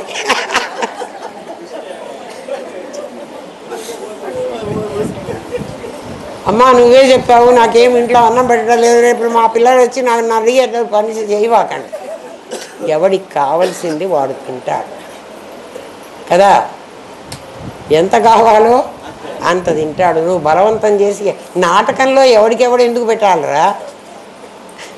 నాటకంలో వండు పెట్టు అంతవరకే. గురుదేవులు అట్లాగే చెప్పారు. ఆయన చెప్పిన వాటే మీకు కూడా చెప్పేశాను. మనస్సు ఏమంటుందంటే, నీ మనస్సు ఎప్పుడైతే చెప్పిందో వెంటనే మనస్సును నువ్వు గుర్తించు కదా. నీ మనస్సే కదా, నన్ను గుర్తించలేవు నువ్వు. ఎందుకంటే నేను ఎవరో నీకు ఇంకా తెలియదు.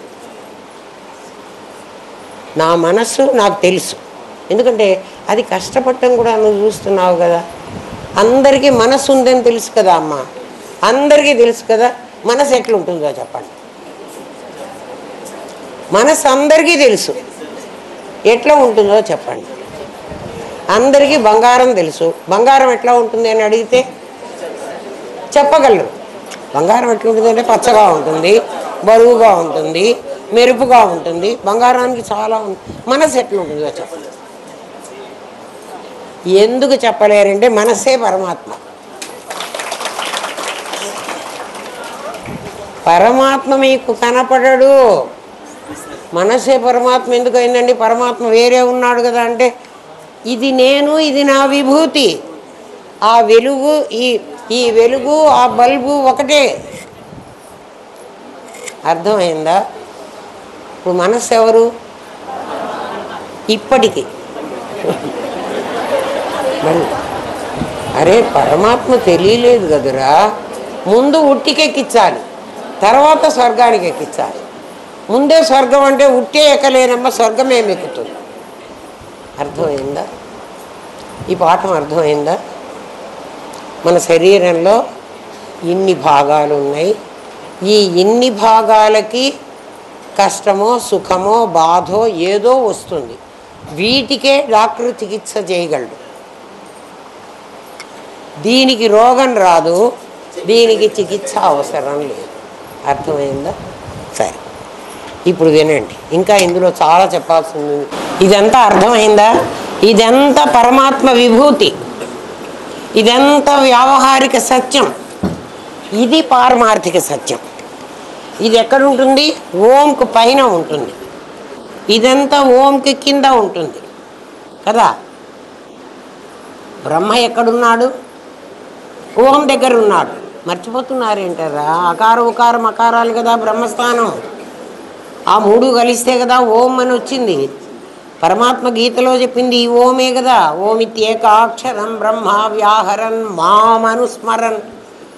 ఆ ఓం అనేది అనుకోగానే, ఓం అనంగానే వెంటనే నన్ను స్మరించరా. నన్ను అంటే ఈ ఒకటి కాండి కదా.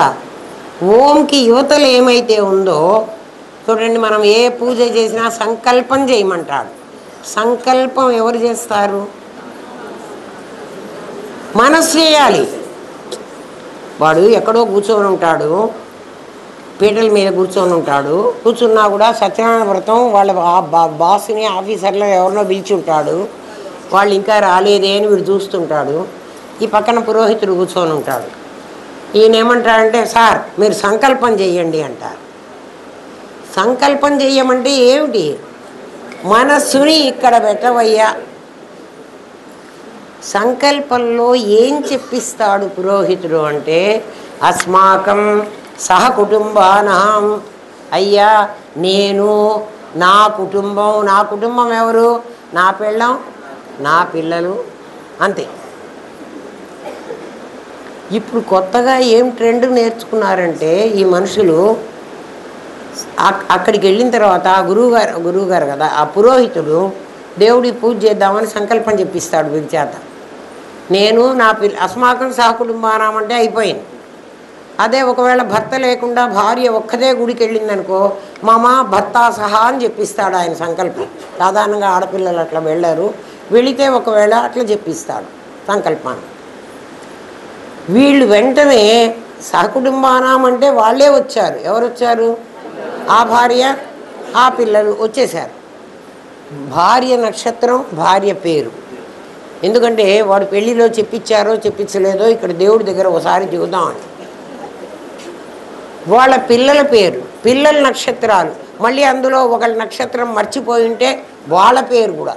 అరే సహకుటుంబం అంటే అదే వస్తారు. ఎందుకు చెప్తున్నావు?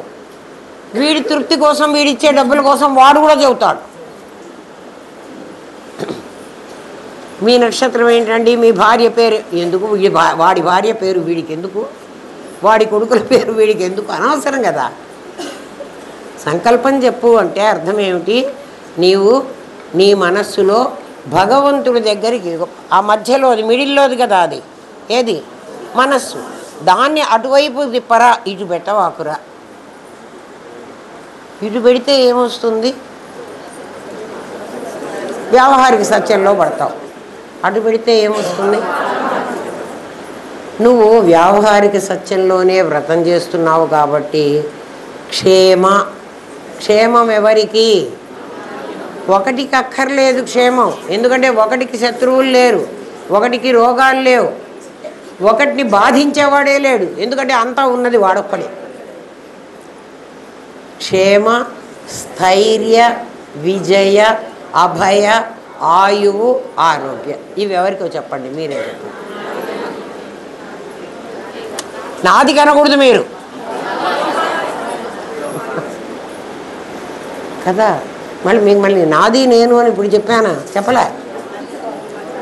నా విభూతికి ఇవి కావాలి. ఎందుకని?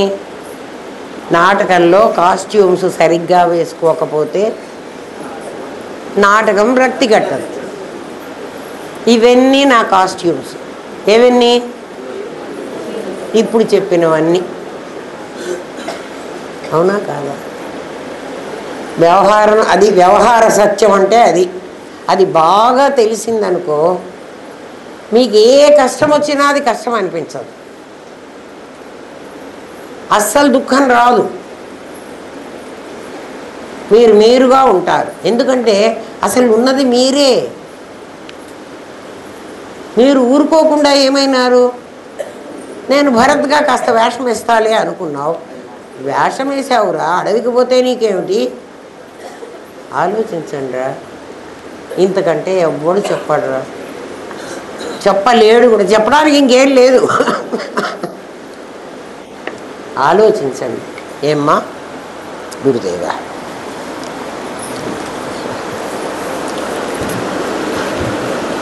ఆత్మ కనపడదు అంటావేమిటి? మనస్సు కనపడిందా లేదా? మనస్సు దాని ఫంక్షన్ అంతా నీకు తెలుస్తోంది. తెలిస్తేనే కదా నువ్వు అంటున్నావు నా మనస్సు బాగలేదని, నా మనస్సు బాగుందని కదా. నీ మనస్సే కదా అన్నీ చేస్తున్నది. నీ మనస్సే ఇంకా ఏం చేస్తోందో చెప్పమంటారా? నువ్వు ఒకటిగానే ఉంటావు, నువ్వు ఒకటివే ఎప్పుడు. నీ మనస్సు సడన్గా నీ లోపల ఒక థాట్ తీసుకొచ్చింది. ఒక థాట్ అంటే ఒక ఆలోచన రాకముందు, అమ్మ ఇదెంత ప్రాక్టికల్, ఇదెంత సాధన. ఎవడి సాధన చేసుకుంటే వాడు దాని ఫలితాన్ని పొందుతాడు. నీ మనస్సు అప్పుడు ఖాళీగా ఉంది, థాట్ రాకముందు, బిఫోర్ థాట్. నీకు ఒక ఆలోచన రాకముందు నీ పరిస్థితి ఆలోచించుకో. ఏ ఆలోచన వచ్చినా పర్వాలేదు, నీ ఇష్టం. ఆలోచన రాగానే దాని పేరు మేము నామా అని పెట్టాము. ఆలోచన పేరేమిటి? నామ. ఆ ఆలోచన రాగానే దాని తాలూకు బొమ్మ కనపడుతుంది నీకు, దాని పేరు రూప. ఇమీడియట్గా అది నేను పని చెయ్యాలి అనేటువంటి సంకల్పం నీకే కలుగుతుంది, చేసేస్తావు, పని అయిపోయింది. ఇప్పుడు మళ్ళీ ఏమైనావు నువ్వు? మళ్ళీ ఫస్ట్ స్టేట్లోకి వెళ్ళిపోయినావు. ఫస్ట్ స్టేట్ అంటే ఆ థాట్, బిఫోర్ థాట్, ఆ ఆలోచన రాకముందున్న స్థితిలో ఉన్నావు నువ్వు కదా. నువ్వు ఉన్నావు, ఆలోచన వచ్చింది, ఆలోచన తాలూకు రూపం కనిపించింది, క్రియ జరిగిపోయింది. ఈ మూడే కదా ఈ ప్రపంచం. బాగా ఆలోచించండి రా. మళ్ళీ నువ్వేమైనావు? నువ్వు ఎన్నిసార్లు మనస్సుగానే అనుకోండి, ఇప్పటికి పరమాత్మ కాదు, మనస్సుకే కదా, మనస్సే ఆత్మ అని చెప్పుకున్నాం కదా ఇప్పటి వరకు. మనసే ఆత్మ అనుకుని ఆవిడ మనసే ఆత్మ అని చెప్తా ఉందని తర్వాత మళ్ళీ ఇంకోటి చెప్తా. ఇప్పటికీ ఏమ్మా మనసే ఆత్మని ఎందుకన్నానంటే, మనస్సును నువ్వు చూడలేవు, ఆత్మని నువ్వు చూడలేవు. ఆ లక్షణాలు దాంట్లో ఉన్నాయి. దాంట్లోకి ఎందుకు వచ్చినాయంటే ఈ ఒకటిలో నుంచి అది ఆ 1/8 1/8 తెచ్చుకుందే, అందులో అది తెచ్చుకుంది. పరమాత్మ లక్షణాలు మనసు తెచ్చుకుంది. అది ఒక నామరూప క్రియ అనేటువంటి దాంట్లో మీకు ఇంకా అర్థమయ్యేటట్టు చెప్తా వినండి కదా. ఒక మనిషి నాకు ఇక్కడ కనపడుతున్నాడు, ఒకడు రవి కనపడుతున్నాడు. రవిని నేను చూడకముందు నా బ్రెయిన్లో రవి లేడు. ఉన్నాడా? లేడు. సడన్గా నా కళ్ళు వాడిని చూసినాయి. చూడగానే ఏమేం చెప్పి ఆ కళ్ళు చూసినాయి అంటే నా మనస్సుకు ఆలోచన వచ్చేసింది. ఏం ఆలోచన వచ్చింది? ఇక్కడ ఒక ఆబ్జెక్ట్ కనిపించింది అనలేదు, ఇక్కడ ఏదో ఒక వస్తువు కనిపించింది అన్నదే. ఇమీడియట్గా ఏం చెప్పింది? అది రవి రూపాన్ని నాకు చూపించింది. ఆ రూపం గలవాడు రవి. ఇక్కడ వాడెవడు ఉంచున్నాడు, వీడి పేరు, వాడితో కంపేర్ చేసేసింది నా మనస్సు. ఎంతసేపట్లో? Fraction of seconds. సెకండ్ కూడా దానికి అక్కర్లే. అంటే ఆ దేవుడు పరమాత్మ ఎంత పవర్ఫుల్లో ఆలోచించుకోండి. మనస్సే ఈ పని చేస్తే కదా, వెంటనే ఎరా రవి బాగున్నావా, ఎందుకురా వచ్చావు, ఏమిట్రా సంగతి, అంతసేపు వాడితో మాట్లాడేశా. ఇంతసేపు నేనేమైనా అంటే నా మనస్సుని రవి దగ్గరికే పెట్టా. నాకు వేరే ఆలోచన రాలా. వాడు వెళ్ళిపోయినాడు. ఇప్పుడు మనసులో రవి ఉన్నాడా? లేడు. ఇప్పుడు నేనేమైనాను? నేనుగానే ఉన్నాను. ఇది ఎట్లాగంటే బాగా వినండి, ఈ జగత్తు ఇది ప్రపంచం. నేను అనేవాడిని ఉన్నానని నాకు తెలుసు. నాకేమేమి వస్తున్నాయి అంటే నాకు నామ రూప క్రియ అనేటువంటివి 3 వస్తున్నాయి. ఇప్పుడు వచ్చినాయే కదా. నాకేమొచ్చినాయి? ఆ 3 నా లక్షణాలు. నా లక్షణాలు అంటే జీవ లక్షణాలు. నాకేమేమి వచ్చినాయి? ఏమిటి నా నామం? వాణ్ణి చూడగానే నాకు వీడెవడో ఒక ఆబ్జెక్ట్ కాదు, వీడు రవి, నా లోపల చిత్తసాగరంలో ఒక రవి ఉన్నాడు. వాణ్ణి వీడితో కంపేర్ చేసింది. మీరు జాగ్రత్తగా వినండి. ఇక్కడ నుంచున్నవాడు వీడు, వాడు ఒకడు, వాడి పేరు రవి. ఎవడి పేరు? నా లోపల ఉన్నవాడి పేరు రవి.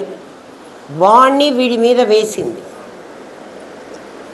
వేసి ఏం చేసింది? అది వీడు రవి అని కన్ఫర్మ్ చేసింది. అంతే. వాడిని వెంకటేష్ అనలే నేను. అన్నానా? అంటే ఏమంటాడు వెంటనే? అమ్మ నేను రవినమ్మా, నేను వెంకటేష్ని కాదు అంటాడు కదా. అంటే అక్కడికి నా లోపల చిత్తసాగరంలో ఉన్న బొమ్మతో ఇవి కంపేర్ చేయలేకపోయింది. అప్పుడు నా బ్రెయిన్ సరిగా లేదు, నా మనసు బాగాలేదు. అంతే కదా. నా మనసు సరిగ్గా ఉంది అని చెప్పడానికి ఏమిటంటే నా లోపల ఉన్న బొమ్మని బయట ఉన్న బొమ్మని కంపేర్ చేసి కరెక్ట్గా చెప్పింది. ఒక్కోసారి చెప్పదు. అనుకున్నాను రా, ఒరే నువ్వు వాడే అనుకున్నాను రా అంటే నీ మనసులో వాడు ఉండుంటే వాణి వీడి మీద వేస్తుంది. అట్లా తప్పుడు పనులు అప్పుడప్పుడు చేస్తుంది, కానీ రెగ్యులర్గా చెయ్యదు మనసు. జీవుడి లక్షణాలు ఏమిటంటే నామ రూప క్రియ. నాకున్నాయని మీకు అర్థమైంది కదా. మీకు కూడా అట్లాగే ఉంటాయి. అవి ఎట్లా వస్తాయి అంటే శాస్త్రం చెప్పిన మాట, సముద్రం నిస్తరంగంగా ఉంటుంది, అలలు లేకుండా ఉంటుంది. సముద్రం ఎప్పుడూ కూడా అలలు ఉండవు. ఏమిటంటే అలలు ఉండవంటారు? సముద్రం మధ్యలో అలలు ఉండవు. సముద్రం కొస దగ్గరికి వచ్చేటప్పటికి ఇప్పుడు సముద్రం మధ్యలో అలలు లేవు. ఎక్కడికి అలలు వచ్చాయి? ఓంకి తర్వాత వచ్చినాయి అలలు. అవునా కాదా? అందుకే ఓం గాడ్, హోమ్ గాడ్ కాదు, హోమ్ గార్డ్ అనుకుంటే రాకాస్త ఓమే గాడ్ కదా. దానికి యువతల వచ్చినాయి. కాబట్టి ఎవడైతే జీవుడు అని నీ మనస్సు నీకు చెప్పిందో, నువ్వు జీవుడిని చేసింది. ఇప్పుడు నా మనస్సు నన్ను ఏం చేసింది? ఎందుకు నేను జీవుడిని అయినా అని చెప్పండి. నామరూపక్రియలు ఉన్నాయి, నాకే ఉన్నాయి కదా. నేనేం ప్రయత్నం చేయలే. ప్రయత్నం చేయకపోయినా నాకు నామరూపక్రియలు వచ్చాయి. దాన్ని శాస్త్రం ఏం చెప్పిందంటే, సముద్రం అలలు లేకుండా ఉంటుంది. ఎక్కడైతే డెప్త్ లేకుండా పోతుందో, డెప్త్ లేకుండా అంటే నేల నీరు తక్కువగా ఉండేది. చివరి అల చూడండి ఎక్కడ అయిపోతుంది, చివరిలో అల విరిగిపోతుంది. నీళ్లు ఉన్నంత వరకు అల పెద్దదిగా వస్తూ ఉంటుంది. అల ఎలా విరిగిపోయిందో, నిస్తరంగమైన సముద్రం అలరూపంగా, దాని ప్రెషర్ వచ్చి అల వచ్చింది కదా, అలగా ఎప్పుడు వచ్చిందో అది నామం. గుర్తు చేసుకోండి, దాని పేరు నామం. నామం అంటే పేరు కాదు, ఆలోచన. సముద్రానికి ఆలోచన వచ్చింది.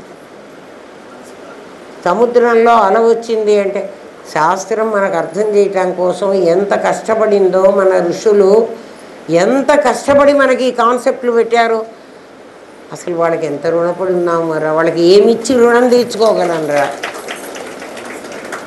వాళ్ళు ఏం చెప్పారో తెలుసునా? మేం చెప్పింది యథాతథంగా అర్థం చేసుకుని ఇంకొకరికి చెప్పండి, మా రుణం తీరిపోతుంది అన్నారు. ఋషి రుణం ఎలా తీరుతుంది అంటే, వాళ్ళు ఒక చిన్న మాట చెప్పి, స్వాధ్యాయ ప్రవచనాభ్యాన్న ప్రమదితవ్య.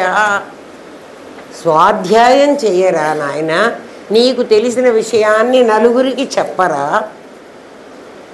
గురువైపోయి నేనేదో హారాలు మెళ్ళో వేసుకోవాలని చెప్పవాకురా. ఋషి రుణం అట్లా తీర్చుకోమన్నారు.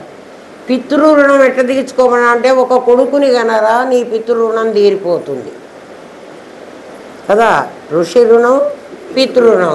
మరి దేవరుణం ఎట్లా తీర్చుకోరా అంటే, నిత్యము రోజు నువ్వు ఒక దేవుణ్ణి, నీ బుద్ధి పుట్టిన దేవుడు, వాడు దేవుడు అన్నవాడు ఓం కిందవాడే, ఒకడిని పెట్టుకుని నువ్వు తిన్న అన్నమే వాడికి పెట్టి 2 దీపాలు వెలిగించుకోరా, ఆ రుణం తీరిపోతుంది.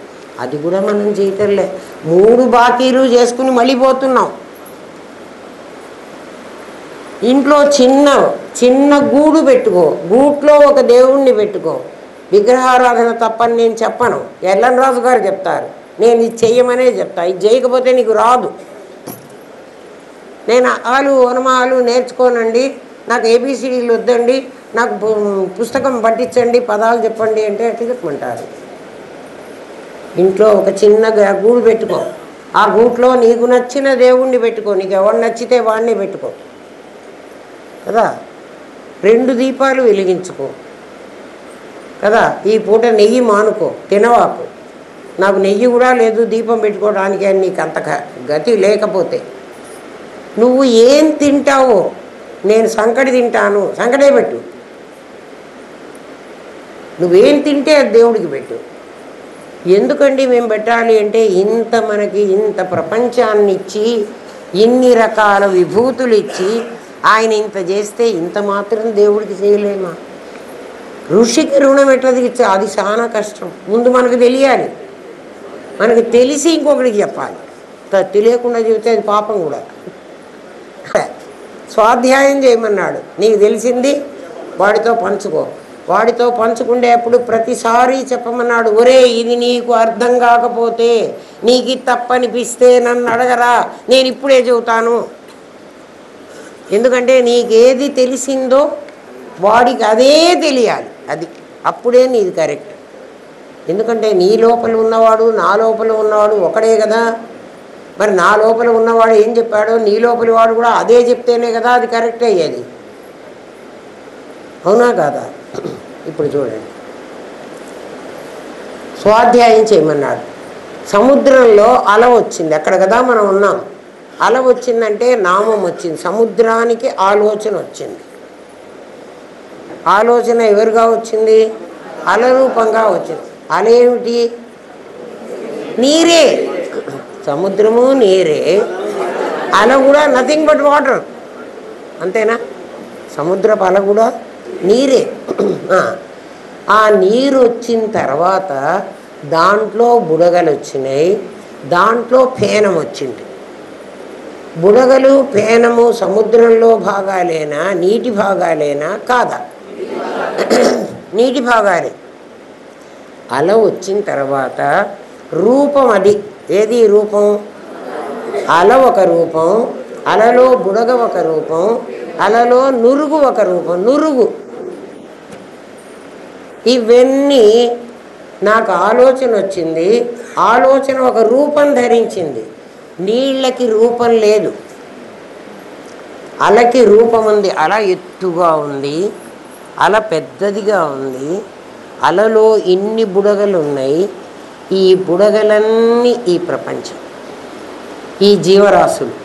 ఎప్పుడు బుడగ టప్పందో అయిపోయింది. నాకు ఈరోజే ఎవరో చెప్పారు, మన పిల్లలు ఒక భర్త ఒక భార్య ఒక ఫంక్షన్కి వెళదాం అనుకున్నారు. భర్త తయారయ్యి బయటికి వెళ్ళి ఏమన్నా కొనుక్కొస్తాను, వాళ్ళ గిఫ్ట్ ఏదో కొనాలి కదా, వెళ్తాను అన్నాడు. భార్య తయారవుతోంది, ఆమె అంతా ముఖము ఏవో అన్నీ చేసుకుంది, ఫేషియల్ అట్లాంటివి. ఇంకా చీర కట్టుకుని ఆవిడ బయటికి రావాలి. ఆవిడ ప్రాణం పోయింది. చీర కట్టుకుండే లోపల ఆయన నేను తయారైనాను, నువ్వు వస్తున్నావా, ఏమైనావు అని ఫోన్ చేస్తుంటే ఈమె ఎత్తటంలే. అరే ఇప్పుడే వెళదాం ఫంక్షన్కి అనుకుంటే ఈమె ఎందుకు ఎత్తలేదు అనుకుంటే ఇంటికి వచ్చి చూసేప్పటికి ఆమె చచ్చిపడింది.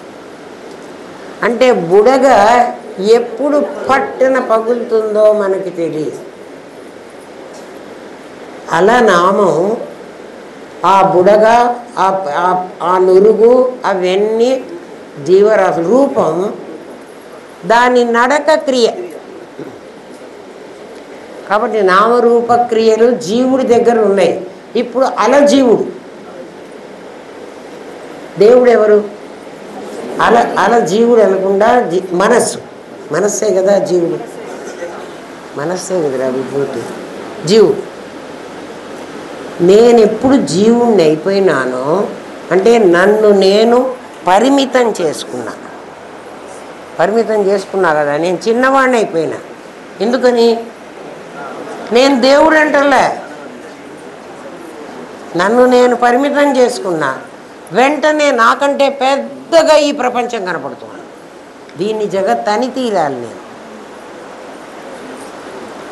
దీన్ని జగత్తు అని ఎందుకన్నాను అంటే నాకు ఎట్లా నామరూప క్రియలు ఉన్నాయో అట్లా ఈ ప్రపంచానికి దేశ కాల వస్తువు అని. ప్రపంచానికి ఏముంది? దేశ కాల వస్తువు. ఇదేమిటండి దేశం? అందుకే మనం ఏమంటాం, మేరో దక్షిణ దిగ్భాగే శ్రీశైలస్య పశ్చిమ దిక్ప్రదేశే. ఇది దేశం. కాలం ఏం చెప్తున్నావు? ఇవాళ ఏదో క్రోధినామ సంవత్సరే ఉత్తరాయణ పుణ్యకాలే భవిష్యమాసే చెప్తున్నాం కదా. ఇవాళ ఏకాదశ్యాం, ఇది కాలం అంతే చెబుతున్నావు. అంటే నువ్వు నీ గురించి అస్మాకం సహకుటుంబానామని జీవుణ్ణి చెప్పావు, జగత్తుని చెప్తున్నావు. దేవుణ్ణి ఎక్కడ చెప్పావు? సీతా లక్ష్మణ భరత శత్రుఘ్నానమత్స పరివార సమేత శ్రీరామచంద్ర. ఇంతే కదరా నువ్వు పూజ చేసేది. నీ మొహం పూజ పూజ. ఇవ్వ నేను బాగా పూజ చేస్తాను. బా ఆమె పూజ చేయకుండా అన్నమే తినదు. వీడు తెల్లవారు లేచినప్పటి నుంచి ముందు టిఫిన్లు చేసి మింగుతున్నాడు. ఇవాళ నుంచి నిర్ణయించుకోండి, దేవుడి పూజ చేయకుండా మీరు తినడానికి వీల్లేదు. ఏమన్నా చేయండి. స్నానం చేసి తింటారు కదా. స్నానం చేసినప్పుడు ఒక చిన్న దేవుణ్ణి పెట్టుకోండి, ఒక పీట పెట్టుకోండి. పెద్దగా మందిరాలు అక్కర్లే, ఒక దేవుణ్ణి పెట్టుకోండి. అక్కడ మీకు ఇష్టం వచ్చిన దేవుణ్ణి. మీరు వండుకున్న అన్నం వాడికి పెట్టండి, మీరు వండుకున్న టిఫినే వాడికి పెట్టండి. మేము టిఫిన్ నిన్న మిగిలిన నూనె పోసుకొని చేసుకుంటామండి, అట్లా చేయవాకండి. నిన్న పూరీలు చేసుకున్నానండి, ఆ నూనె మిగిలింది, ఇవాళ నేను అదే ఉప్మాలో వేసేసాను, అది దేవుడికి పెట్టమంటారా? పెట్టడానికి వీల్లేదు. నువ్వు నిన్న కాగబెట్టిన నూనె కనుక నువ్వు తిన్నట్టయితే నీకు క్యాన్సర్ వస్తుంది. అట్లా పెట్టవాకండి చెప్తున్నారు ఆంకాలజిస్టు. పిచ్చి పనులు చేయవాకండి. నువ్వు ఏం వండుకుంటావో నేను మడిగట్టుకోలేదే, నీ మడి అవసరం లేదు. పొట్టకి ముందు టిఫిన్ పెడతావా, వాడికి పెట్టవా? ఇంట్లో వచ్చి ఈశ్వర సర్వదేహానాం హృద్దేశే అర్జున తిష్టతి అని చెప్తుంటే వాడిని పట్టించుకోకుండా నిన్ను నువ్వు పట్టించుకుని దారా బాగా కోపడుతున్నా, ఎందుకంటే నేనే దేవుణ్ణి కాబట్టి. చేయబాకండి అట్లాంటి పిచ్చి పనులు చేయబాకండి. ఏమ్మా, జగత్ ఎప్పుడైతే కనపడిందో దేశం కాలం వస్తువులు జగత్తు, నామరూప క్రియలు జీవుడు, ఈ రెండూ కలిస్తే విభూతి. ఏమ్మా, ఇంకా దృశ్య ప్రపంచాన్ని గురించి ఇందులో ఇంకా చాలా ఉంది. కాలే నాకు ఇంకా 20 నిమిషాలు ఎక్కువ తీసుకున్నాను, అయినా పాఠం అవదు. ఎందుకంటే అది చాలా లెంగ్తీ ప్రాసెస్. మీకు అర్థమయ్యేట్టు చెప్పాలంటే ఇంత కష్టపడాలి. అయితే ఎందుకంటే ఈ కష్టపడుతున్నారు, మీకేం పని లేదా అంటే ఆయన ఆర్డర్ ఇచ్చేసారు మహానుభావుడు. అమ్మా నీకు ఎట్లా తెలిస్తే అట్లా చెప్పు అన్నారు. నాకు ఇట్లాగే తెలిసింది, అందుకని నేను చెబుతున్నా. నిద్రపోకుండా మేము చూసుకుంటామని ఎవరన్నా హామీ ఇస్తారా? నాకు నిద్రపోయే వాళ్ళు నచ్చర్రా. ఎందుకంటే నేను ఎంతో కష్టపడి చెప్తున్నా అమ్మా. ఇది నాకు 83 సంవత్సరాలు కదా. ఈ వయస్సులో నేను ఎందుకు చెప్తున్నాను అంటే మీ ఇళ్లలో 83 ఏళ్ళ వాళ్ళని మీరు చూస్తారు, వాళ్ళు మంచంలోంచి కూడా లేవరు. నేను ఎందుకు చెప్తున్నాను అంటే నా గురువుకు నేను ఇచ్చిన మాట నిలబెట్టుకుంటున్నా. నాకు తెలిసినప్పుడు నేను చెప్పి తీరాలి. అది మీరు వినకపోతే మాత్రం మీరు మహాపాపం చేసిన వాళ్ళు అవుతారు. మీ ఇష్టం. అర్థం చేసుకోకపోతే మరి మీ కర్మ కానీ కదా. రేపు చెప్తాను, ఇంకా రేపు చాలా ఉంది. ఎవరు మిస్ కావకండి. ఓం తత్సత్. స్వస్తి ప్రియాభ్య పరిపాలయంతాం న్యాయేన మార్గేణ మహిన్మహీష. గో బ్రాహ్మణేభ్య శుభమస్తు. నిత్యం లోకాః సమస్తాః సుఖినో భవంతు. ఓం పూర్ణమదః పూర్ణమిదం పూర్ణాత్ పూర్ణముదచ్యతే పూర్ణస్య పూర్ణమాదాయ పూర్ణమేవావశిష్యతే. ఓం శాంతి శాంతి శాంతి. ఓం నమో బ్రహ్మాదిభ్యో బ్రహ్మ విద్యా సాంప్రదాయకర్తృభ్యో వంశ ఋషిభ్యో గురుభ్యో నమో మహద్భ్యః. సర్వోపద్రవరహిత ప్రజ్ఞానఘనః ప్రత్యగర్ధో బ్రహ్మైవాహమస్మి బ్రహ్మైవాహమస్మి బ్రహ్మైవాహమస్మి.